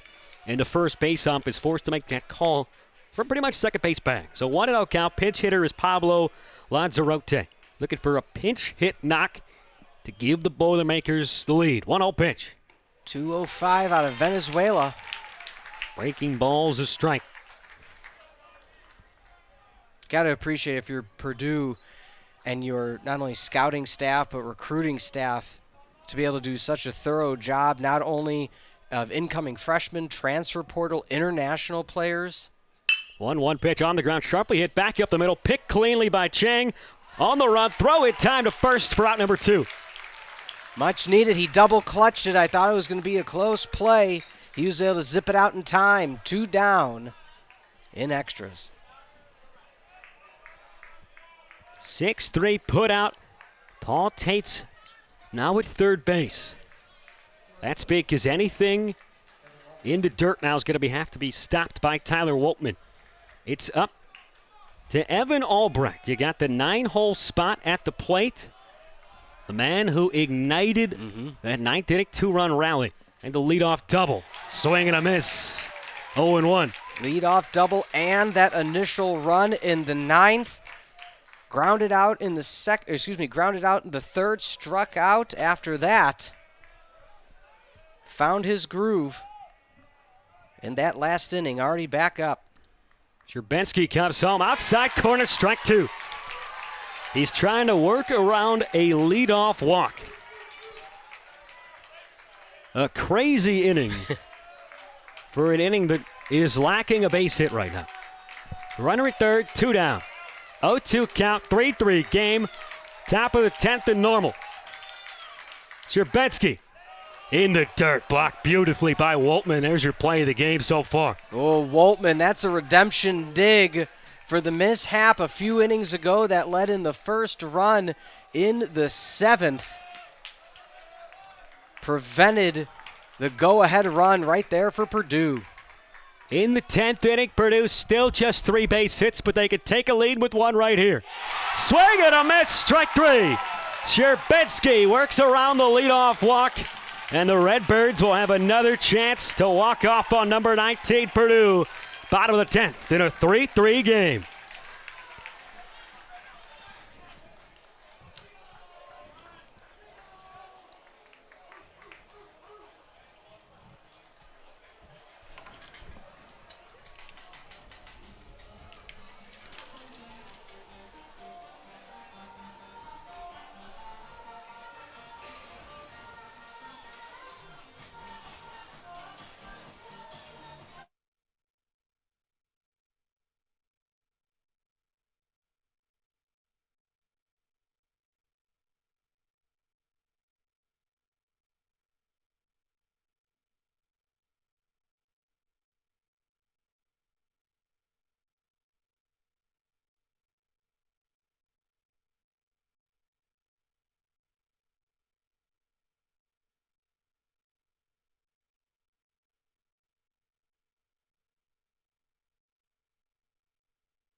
Fans have stuck around. Plenty of Purdue fans out here in Normal today. But certainly the majority of this crowd here at Duffy Bass Field rocking that Red Bird red. And they're cheering for a walk-off. They got the heart of the order up, too. Jake McCaw, Aiden Huggins, Nick Guile, 3, 4, 5. Redbirds trying for their first walk-off of the year in their home opener. Talking about luck of St. Patrick's Day or talent, but the Boilermakers on St. Patrick's Day in the past few years, in 2019 lost 3-0 to Jacksonville State. 2018 lost 15-1 and 11-9 in a sweep against SLU. Last victory, 2017, 3-0 win against Santa Clara. So trying to flip things for the Boilermakers, but ISU, let's see if they got a shamrock or can find the pot of gold here on St. Patrick's Day. Got to try to get as many references as we can. Jake McCaw, he's got 3 home runs on the season that came in consecutive ball games. First pitch to him, pours one in for a strike. He's looking to find the pot of gold at the end of a rainbow home run out to right field to end this one. Redbirds haven't scored since they responded to Purdue's 1 run in the 7th with a run of their own. Sac fly from the man at the plate gave them a then 3-1 lead. Great frame job by the catcher. Jake Stadler doesn't get the call. A ball and a strike. McCaw has been terrific today. A double, 2 RBIs. Sac fly has got the walk and another walk. Been on base seemingly all night long. Breaking ball on the edge, 1-2. Oh, beautiful pitch. Broke his knees. Cal Steven looks about as good as anybody who's towed the rubber tonight. We've seen some stellar pitching. There is some action down in that Purdue bullpen. Nobody up and throwing for the Redbirds here in the bottom of the 10th. 1-2 to McCaw. Check swing at a high fastball. Didn't go. Yeah, good play. Good call. Checking with third base. And Greg Goff is just absolutely incredulous, sprinting out of that third base dugout, and he's ejected. We've said we've seen almost everything. Yep. Add another one to the ledger. Purdue's head coach ejected, still giving the business to the home plate umpire, Benjamin Williams. Personally, we didn't see a replay yet live. I didn't think he went around. It was from our vantage point. It was it did not. We're kind of high above the view, but rarely do you see a manager go out and get ejected while rocking the clipboard. Yeah, that's true. That's true. At least he didn't throw it that aggressively. He calmed down about as fast as you'll ever see anybody calm down. Wow. No base throwing. Okay, let's see. I believe that's safe. I don't think it crossed the threshold. I think the reaction. He shot out of a cannon. I don't think anybody has covered that amount of ground in that little time tonight, and we've seen some outfielders fly. That's true. I think Stevens' reaction on the mound maybe triggered it. Nonetheless, you got to try to motivate your team, and sometimes that's used. The only thing we have not seen today is a homer. Could we see a homer and a walk-off in the same swing? 2 balls, 2 strikes, tie game, bottom of the 10th. The pitch to McCaw. Just misses out the outside corner. And after a borderline check swing doesn't go the way of Purdue, that pitch doesn't go their way either. Count full. What an exciting matchup. What an exciting. And it's all in the past few innings, too, because early on it was like, okay, 0-0-0, 1-1, 0-0-0, and the next thing you know is we have balks, we have walks, we have hit by pitches. Payoff pitch to McCaw, swung on and missed, strike 3. Cal Steven has retired all 4 batters he's faced, now 2 punch-outs. And that could be something you talk about as some motivation with your head coach. The skip getting sent back into the dugout. Griffin Lohman, the 6'5" sophomore, is the one loosening for Purdue down in the left field bullpen. Aiden Huggins in the cleanup spot. He's at the plate now. First pitch to him. Swing and a miss, 0-1. Huge hack. He wanted the end of the game. He wanted to end the game with one swing. The wind is blowing toward left field, so if he's to pull it, now's the time. The 6th-year senior from Edmonton. Down in an 0-2 hole. As base of a defensive setup as you're going to see, Max, everybody in your standard textbook position right now. Although just as I say that, it looks like Bolton shading a little bit to the right. I think they know that he may not be able to catch up to the heat that's coming his way.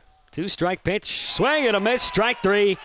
Back-to-back punch shots here in the 10th. 3 straight going back to the 9th. And Aiden Huggins, who's coming off back-to-back multi-hit games, is 0 for 5 with 4 Ks this evening. Some Johnny Cash to bring us here into extras with 1 out remaining. Nick Guile, the third baseman. Oh, we're going to get a pinch hitter. Oh. Excuse me, it's going to be Jonathan Subotnick. Bringing in Subotnick, the lefty, to replace Nick Guile, the right-handed batter who was 1 for 4, a strikeout and a double. Subotnick, 6'1", 206 out of Crown Point High School, Crown Point, Indiana. Way outside, 1-0. Outfield is shifted towards that left field line. Playing Subotnick to go the other way. There is a mammoth of a hole out in right center. Way in front, swung over the top of a breaking ball. Ball and a strike. When you walk out to Johnny Cash, you know you mean business. He's trying to send this one into the crisp night of Normal, Illinois. 1-1 pitch. Another swing and a miss. Not giving him any kind of fastballs here in this AB.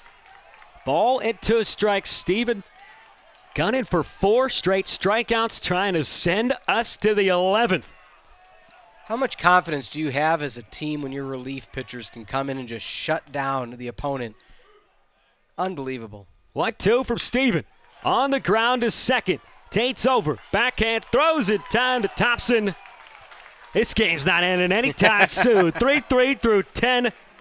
A quick 3 up, 3 down, 2 strikeout inning for the freshman. Let's go to the 11th.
Colton Sherbensky has got 2 innings so far.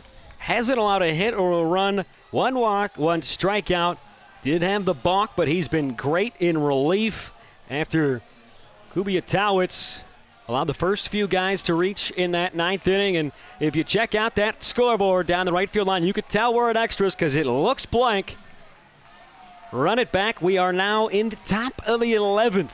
3-3. I say maybe they're just jokingly going to call it a draw because of the 97% chance of rain tomorrow, and then we're just doing that second game right now. I mean, we're already here. We're awake. Let's go. Top of the order, Mike Bolton Jr. Ed Curtis Washington and C.J. Valdez. Foul tipped into the glove of the catcher, 0-1. So Bolton Jr. was hit by a pitch in the 9th, eventually came around to score the game-tying run. Man on deck, Curtis Washington had the bunt single. 2 strikeouts to start the game, though, so we know that he's and he gets plunked again. Looked like it got him right on the right thigh, maybe towards the knee. Either way, speedster aboard to start the 11th. They had the leadoff runner on in the 10th inning, did not score. Now Illinois State defense and the pitching going to have to come through in the clutch again. Yeah, no question about that one. No judgment call of lean in or turning. I mean, that got him square on the right leg. Nobody gets hit like these Purdue Boilermakers. There was a heck of a valley between them and the second-place team in hit by pitches in the Big Ten. It's also the life of a lefty.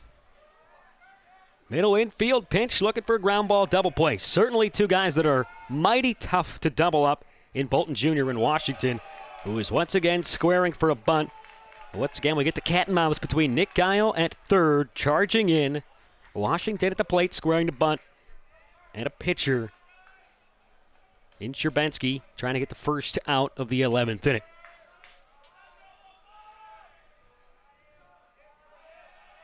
Sherbensky from the stretch. Ooh. High and tight. Washington loses the bat and hits the deck.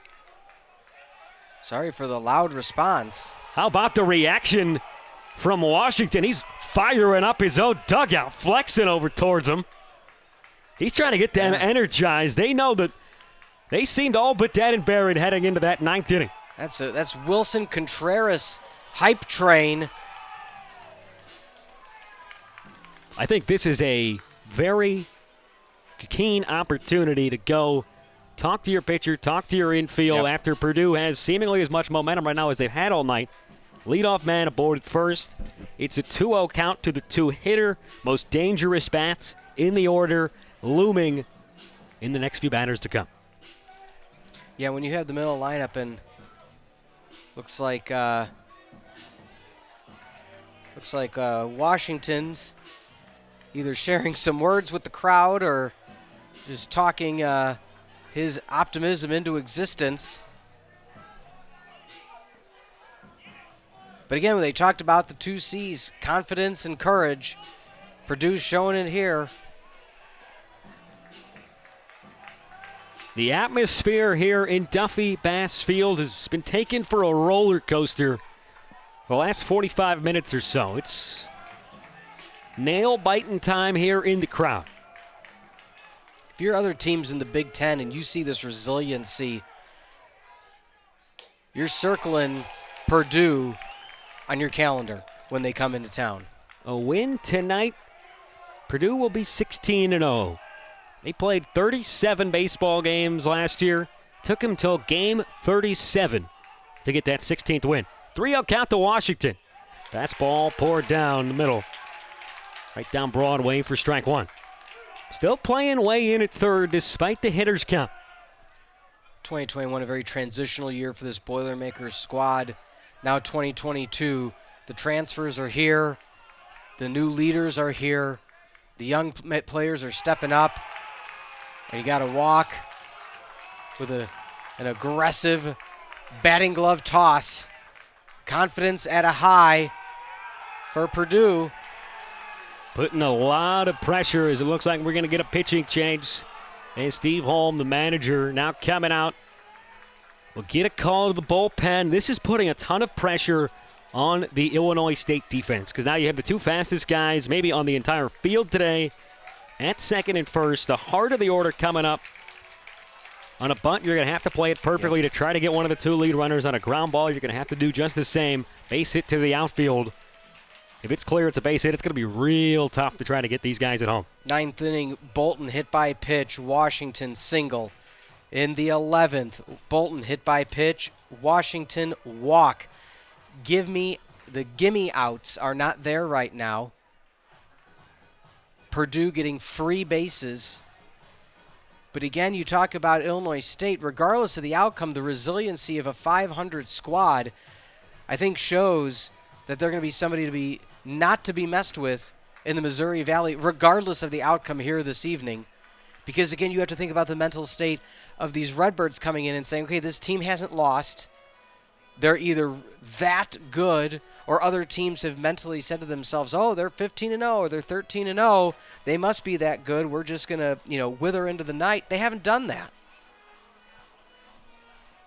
Cameron Maybe, the new right-hander, 6'3", coming in. Temecula, California, transfer from Cal Poly Pomona. Coming in with runners at first and second. 3-4-5 coming up.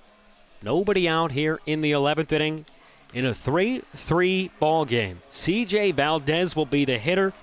Guy who's already had late game heroics this season. Go back to February 26th against Princeton. He had the walk-off double in game 1 of a doubleheader. They also walked off on game 2 of that doubleheader. 4 walk-offs all told. It's a Purdue team. They just muster the magic when the magic is required. Yeah. Oh, we get an early lead. Okay, we'll just coast that to a victory. Oh, we need to come back. Okay, we'll just come back and we'll win that way. There's the resolve of this team that no matter what the circumstance is, whether in their favor or not, finds a way to come out victorious.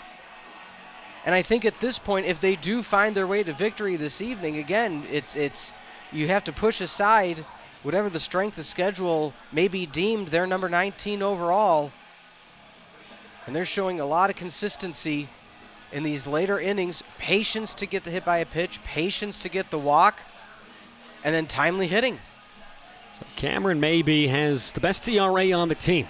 He's 1-0 in 4 relief appearances, 9 innings pitched. He's allowed just 2 runs. I think I can handle that math. Even in the 11th inning of this long affair, that's an ERA of 2.00. I was never good at math, so thank you for that. C.J. Valdez, the hitter. Right on left matchup. Corners playing in. Bunt plays on, bunt foul.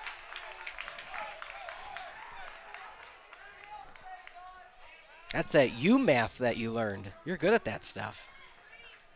2 runs in 9 innings. I can do that one. Lights shining bright, sun well set. Thanks for sticking with us as we hit the 3-hour mark here on ESPN Plus. A Thursday night, the home opener. Illinois State fouled off again, 0-2. Well, that's an ideal situation when you know they're trying to advance the runners and you get the foul tip almost identical, the high part of the net behind the backstop. Excuse me, it is Pat Clohissy who is hitting, who pinch ran for C.J. Valdez last inning. My apology. Clohissy. 0-2 pitch to him. On the ground to third, but foul. Yeah, if you're Clohissy, that's a good job of just making the adjustment. Okay, the bunts on first and second pitch didn't quite work out. Now let's try to just square up, just make contact. You know, from the left side, it's often reminded of somebody by the likes of Tony Rizzo or Anthony Rizzo, now re-signed with the Yankees. But let's choke up a little bit and let's just try to make contact and get these runners over. Clohissy, 0 for 5 this season. What a time it would be for his first hit. Back goes flying, strike 3. Out number 1. Much needed punch out for the Redbirds. You got the bat flip on homers. You got the bat toss. Unintentional on the strikeout. Can we add that to our bingo card for today? Bingo. The bat flip bingo and back toss. Got to be close to being full. I mean, we just need a triple and a home run, and I don't think there's much else here that I can even conceptualize. For a game that's only 3-3, this has had everything. We've seen the balk. We've seen in that same half inning a bunt that hit the batter on a bad carom off a bounce off home plate. Cam Thompson is the batter. We've seen a couple of errors in the same inning lead to a run. We've seen a ball dropped as a player ran into the wall in left field. The Purdue head coach has been ejected. Pass ball from a catcher. We had a no-hitter into the 7th. Sure. It's like a shopping list. You're just going through, checking off everything. We're waiting for a home run or a walk-off. There's a swing and a miss. Or maybe out of the natural, they hit a light. That could always happen. That's the last thing we need. That might be a delay. Yeah. 0-1. Fouled out of play, 0-2. I mean, that got pretty close. Maybe is coming after these Purdue hitters here in the 11th inning.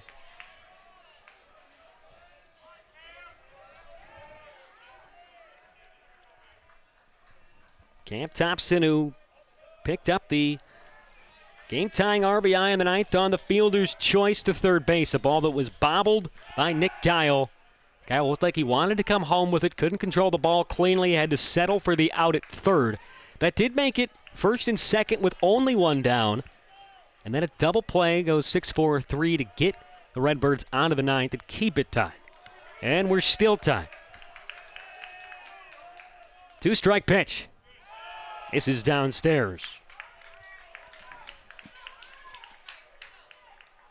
I mean, right now you got to think about if you're, the assistant coaches for Purdue, what are you telling your hitters as they're approaching this situation? You only have one out, but you don't want to necessarily pull it and hit into a double play along that side. 2 strikes, it's 2 batters in a row, so it's not like you're going to bunt. Good hack. Fouls it off the front foot. It's 1-2 to Cam Thompson. Terry Rooney, Chris Marks, and Daniel Ferturo, the assistant coaches, or Ferroto, leading the way now for Purdue after the ejection of head coach Goff. Thompson at the plate. Bolton Jr. at second. Washington at first. 2-strike pitch. Skied on the infield. Is it going to be playable? Foul territory. Waltman sheds the mask. And he drops it. Would have been out number 2. Waltman, who had 2 errors that led to a run, the first run of the game for the Boilermakers in the 7th. Can't come up with the catch here. You got to wonder, had he caught that, was Bolton Jr. going to dart for third? Because he did. Yeah. I think he would have. So I don't want to say it's almost better that you didn't, because then runner at third with 2 outs. But it was such a close play at the net, I almost thought it was going to carry him off the net. Never seen someone try to tag to third base on a foul ball to the catcher. That would have been scenes. 1-2 pitch on the ground, weakly hit to third. Foul. I think that hit the front foot of Thompson. It was a dead ball. He's crouched over in a little bit of pain right now. Yeah, there's only so many guards you can wear, so many pieces of protection. And if it hits you square on the toe, that's an unprotected area.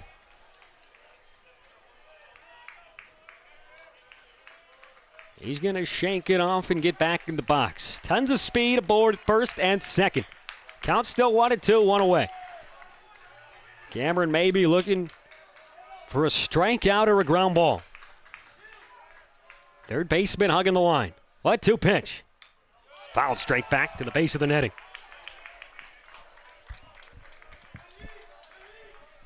Another great battle between batter and pitcher. Thompson hitless tonight. Be a big spot for his first knock.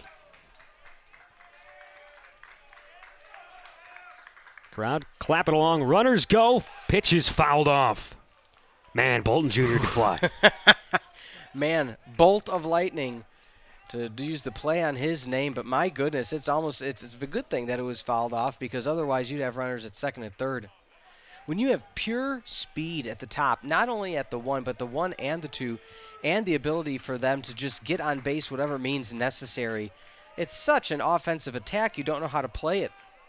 Or I shouldn't say don't know, but it's very challenging to play it as such. Everybody looks smooth sliding on turf. Still a 1-2 count to Thompson. Runners stay put. That one's blooped out towards shortstop. Diving play. In and out of the glove. They get the out at second. Runners now at the corners. Almost a full extension grab from Chang. He got there but couldn't hang on. Inning continues. It does. It's no run. So, again, when we talk about secondary situations, yes, there wasn't an out by Waltman on the attempt, on the foul tip, but nonetheless, runner at third, no one at second.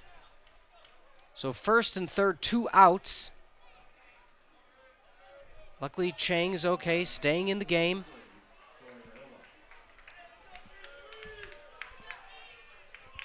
Troy Viola, the hitter. The grad student from Bend, Oregon, trying to be the hero tonight. First pitch to him. Lifts it in the air, shallow right field. Fracco coming in. Going out is the second baseman. It's a hatless Soberano who brings it in to end the threat. The first two reach. 3, 4, 5 retired. Illinois State coming up to bat in the bottom of the 11th. Still 3-3 here at Duffy Bass Field.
Cal Steven, freshman, still out there on the mound for Purdue.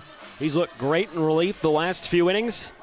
Facing the back half of the lineup, Matt Darr, Luke Chang, McCowan, Conklin. 6, 7, 8, barring a pinch hitter, 3-3 game. Bottom of the 11th. Someone is going to eventually play the role of hero tonight. Someone will. Will it be in the form of a walk-off in terms of a home run? Will it be small ball that gets them across the board? I think you got to start saying, okay, clean slate. How did we score our earlier runs for Illinois State? Get on, get over, get home. We said it before. We'll say it again. Maybe they try it that way instead of just swinging for the fences as they had in the conclusion of the past few innings. So it's going to be Connor Olson. They're going to pinch hit a lefty. Olson leads the team. He's batting .407. This will be his 11th game of the season. He's got 11 hits. Only one has been for extra bases so far this year. It was one double. Trying to set the table for a potential walk-off. Goes after the first pitch he sees, fouls it out of play.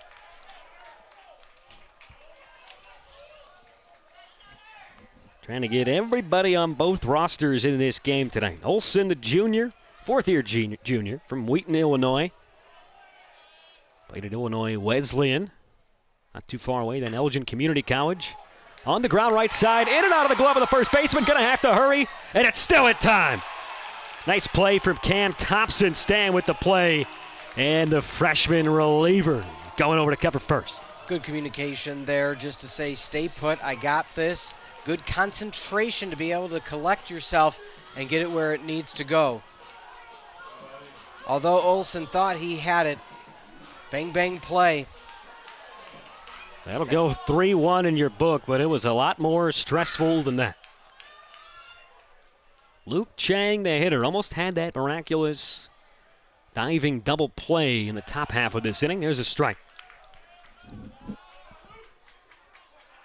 Got to hand it that call, Steven. Still in the game, the freshman. Dealing strikeout after strikeout. Fastball. Light hit after light hit. On the outside corner, he's gone 2 1/3 innings so far. Came out for the 9th, 3 up, 3 down. Came out for the 10th, 3 up, 3 down. Got the first down here in the 11th. 0-2 on the ground, into right field. Luke Chang pokes a base hit. Game-winning run aboard with 1 out in the 11th. No better way to put it, just poked it through first and second. We just talked about you're not going to get a power hit against Purdue right now with the way their relievers are dealing. And so let's get good, pure contact, get it to where they're not, get a base runner on. We talked about they have to change their strategy. Looks like they were doing so there. He's looking like he's stretching out maybe a calf situation that he's got over at first. Steve Holm, the head coach, is over there. I believe that's Andrew Benning, the athletic trainer, as well. Chang, it looked like he was roughed up a little bit on that diving attempt. Sure. In the top of the inning. Now after he gets the clutch base hit, certainly appears like he's going to stay in the game. Yeah, it could have been a hyperextension of the knee the way he landed while coming toward home plate. They're having him tested out right now. Again, when you're such a stalwart of your team, you don't want any long-term injury. Looks like he's okay. McCallan Conklin, the freshman in his first career start.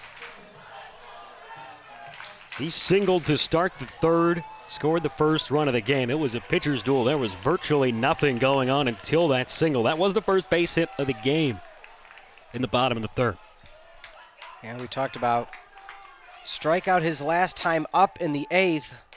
Swing and a miss. Healthy cut there at an elevated breaking ball. 0-1.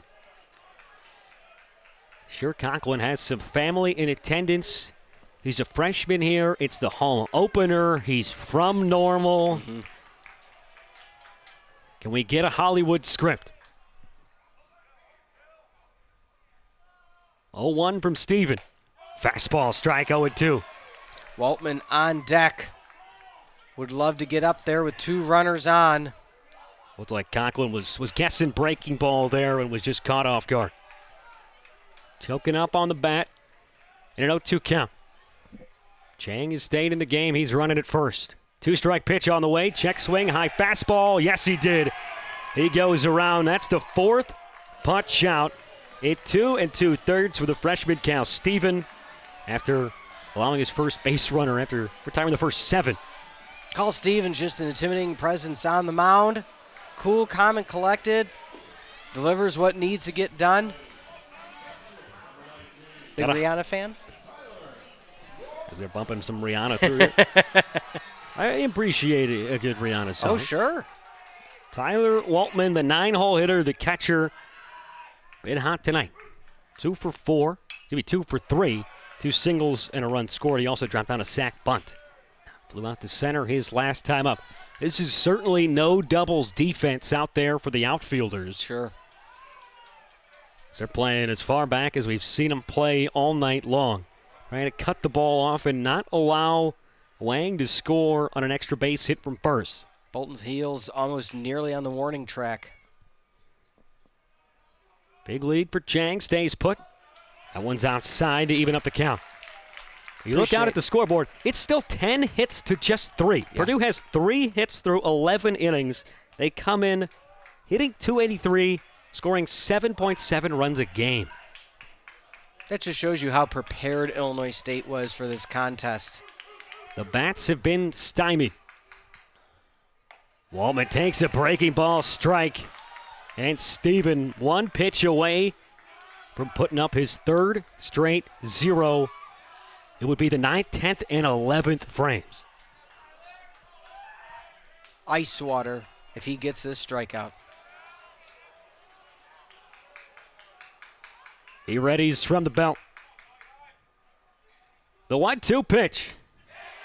Goes outside, doesn't get him to chase. Yeah, he held up there. I mean, it was ump's job to check with first to make sure that it stayed, but good call. At this point, for the Redbird faithful and the Boilermaker faithful here in attendance, you got to stick it out now. You can't leave. No, you cannot. Deuce is wild. 2 balls, 2 strikes, 2 outs. 9-hole hitter at the plate. Freshman reliever on the bump. The pitch. Breaking ball misses upstairs. That's a big one. Now the count full. And with 2 outs, you're going to see Luke Chang on the move, on the pitch. That's going to make it a lot easier for him to score on a base hit deep to the outfield. And the crowd could sense it. They're trying to spark on their Redbirds in the home opener. The payoff pitch. Tapped foul. Making a run was Nichols. Was Chang. You could tell he had that green light. 2 outs, 2 strikes. You just hope his leg can hold up if it's needed. Chang will be off on the pitch again. 2 outs, the payoff. In the dirt, out in front of the plate, ball 4. Winning run in scoring position. Flip that lineup card over. It's the 6th-year senior, Kyle Soberano. 2 up in the clutch. Don't know if we're having a pitching change. Again, head coach Goff sent to the locker early. Early is a relative term. Fair. Earlier in the game than now.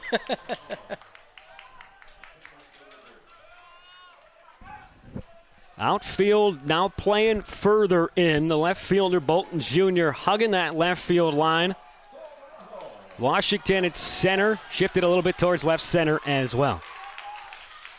Stevens been bringing the heat all day, but now that they're having a quick conversation, you may say to yourself, has he lost just enough of that control that they're going to put in a reliever? There is somebody warming up in the left field bullpen.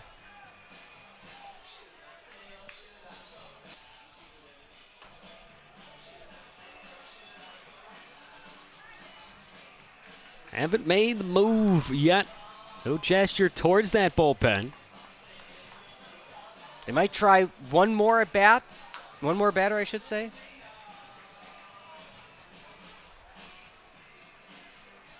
They're playing should I stay or should I go right now, and I think That's they're fitting. trying to egg on Soberano to let them go with a base hit to walk things off. So they're going to stay with Cal Steven. Unless they were allowing the pitcher to just get a little more loose, and they're coming right back out and pulling him. Yeah. Warming up Griffin Lohman. Lohman was getting loose last inning as well, so now he's back up and throwing again. Was taking a little bit of a break there. Top of the order, Soberano at the plate. Chang at second, Woltman at first. 2 outs, bottom 11. Breaking ball outside. Stadler really held that one there for a long time. That one outside. We talk about the control. Excuse me, that's Lanzarote who came in to pinch it.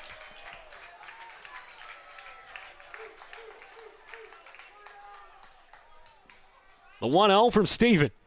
In the dirt, chested down nicely. Lanzarote off the bench who pinch hit. He got out, but now in the crouch defensively being called upon late.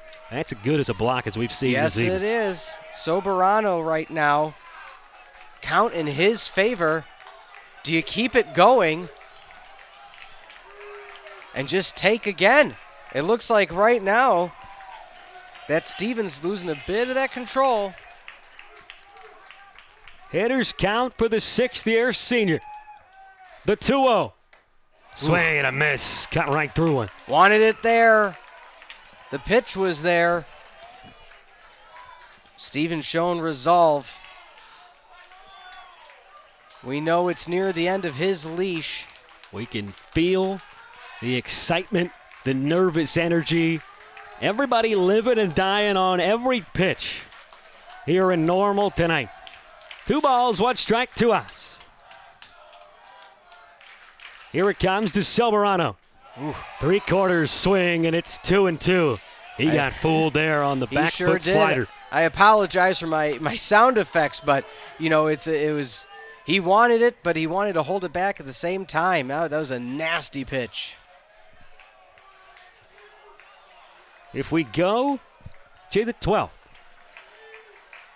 it'll be Tate Stu up first in the 6th spot for the Boilermakers. Deuce is wild again. If we go another half inning, do they reopen the concessions for the fans? You got to make sure you stay hydrated this long of a game. Hitting that The point where I fans, might need a the water up fans in are the getting booth. unique here at Duffy Bass Field. 2-2 to Soberano. Runner goes, no throw to third. Luke Chang with the biggest stolen base of the night. He caught Stevens sleeping on the mound, not checking on him. Game-winning run, 90 feet away, full count, 2 outs. Bottom of the 11th. I think his leg's okay. He was flying on that one.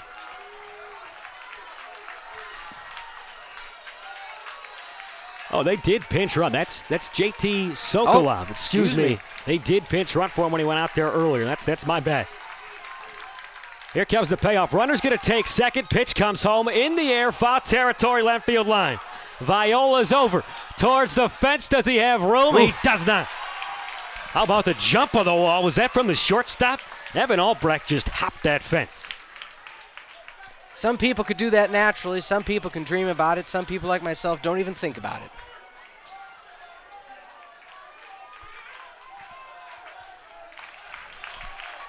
Three and two, 2 outs. 10 hits. Can they get an 11th, Max? Soberano. Runners at the corners, tie game. Runner goes from first again. They're going to let him take second. Steven steps off. And now there's 2 in scoring position. Much ado about nothing there. Really doesn't have a whole ton of effect, except there's no longer a force at second. Sure. I mean, it's a smart play nonetheless. That's good coaching, saying, hey, let's alleviate one option for them to try to end the game. Base hit wins it. Here it comes from Steven. In the air, looks like it's tailored towards that same spot, and Viola runs out of room. That one's off the top of the dugout. It stays 3-2. What a battle between Steven and Soberano. Wouldn't have it any other way. Absolutely not. Nowhere else to go. The 11th hit of the game would win it for the Redbirds. They've out-hit Purdue 10-3. Picture perfect sky, picture perfect field. Purdue trailed 3-1 in the 9th. They scored 2 to send it to extras. Redbirds trying to end it. Soberano, the hitter. 3-2 pitch on the way. Ball 4, bases loaded. There's a veteran take. J.P. Gauthier will come up to bat, and we're either seeing a walk-off now or we're going to the 12th. There's no other answers. There's not even a reason to be in the on-deck circle in this situation. Bases loaded, 2 outs, 3-3. The confidence, the absolute confidence of Soberano to be a statue during that pressure situation. Who else do you want leading off your team? Especially in a situation where you know a hit wins it. You're eager to swing the bat. He's still able to take it. Give the baton to the next batter, J.P. Gauthier. In his 5th start of the season. Wild pitch coming in from third, and it's a sliding victory for the Redbirds. Head first slide. A walk-off winner in the home opener. 4-3 the final. The last unbeaten team in college baseball has their first loss in 11 innings tonight in normal pandemonium at Duffy Bass Field. You called it. It was either going to end or we were going to go to extra innings. That is not necessarily one we had on the bingo card, Max. Pass ball from the pitcher that scores the walk-off victory for the Redbirds. What an outstanding game. A game that had everything. A pinch runner in the 11th for Chang. Comes around, steals third. Head first slide on the wild pitch. The last thing you saw coming, they didn't need the hit. It's a wild pitch that wins it. 4-3 the final. We'll take another look at the replay. What a wild scene here. Cal Steven, who is so great in relief, just loses one upstairs. You got a catcher who had just come into the game and Lanzarote unable to glove it, and sliding headfirst with the victory, JT Sokolov, today's player of the game, which is brought to you by Carl Broman Medical Center, redefining healthcare around you. Visit carlhealth.com to find the care you need. Peter, what a game. What a game. What can you say?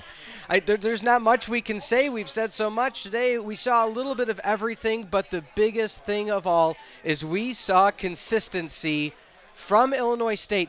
They got there. They got an early lead. They didn't give it up. I mean, think about how many times we talked about during that contest that we saw Purdue come back, and we're like, oh, that's it. Purdue's going to get that hit. Purdue's going to get that walk. Purdue's going to get that hit by pitch and be able to end things here. Illinois State on the mound defensively, the resolve to finish things off, not only on the defensive side to keep it tied at 3-3 for many innings, but then in the end, again, we talked about it, but Soberano's take to load the bases, I mean, you want to talk about a momentum shift in one single non-motion by a player. We saw it there, and we quickly, short thereafter, saw Illinois State walk it off. Controlled chaos tonight in the home opener here in Normal. Illinois State with the walk-off victory, a game that featured everything, and Purdue, who had matched their longest winning streak in program history, a program that dates back to 1888 when they went 5-2 in an entire season without a head coach. They do not break their franchise record with a 17th straight victory.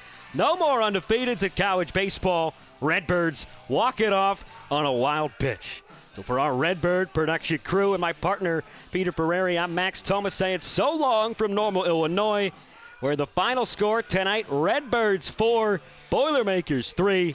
To watch this entire game on replay as well as other productions on our family of ESPN networks, log on to ESPN.com or download the ESPN app. This has been a presentation of ESPN.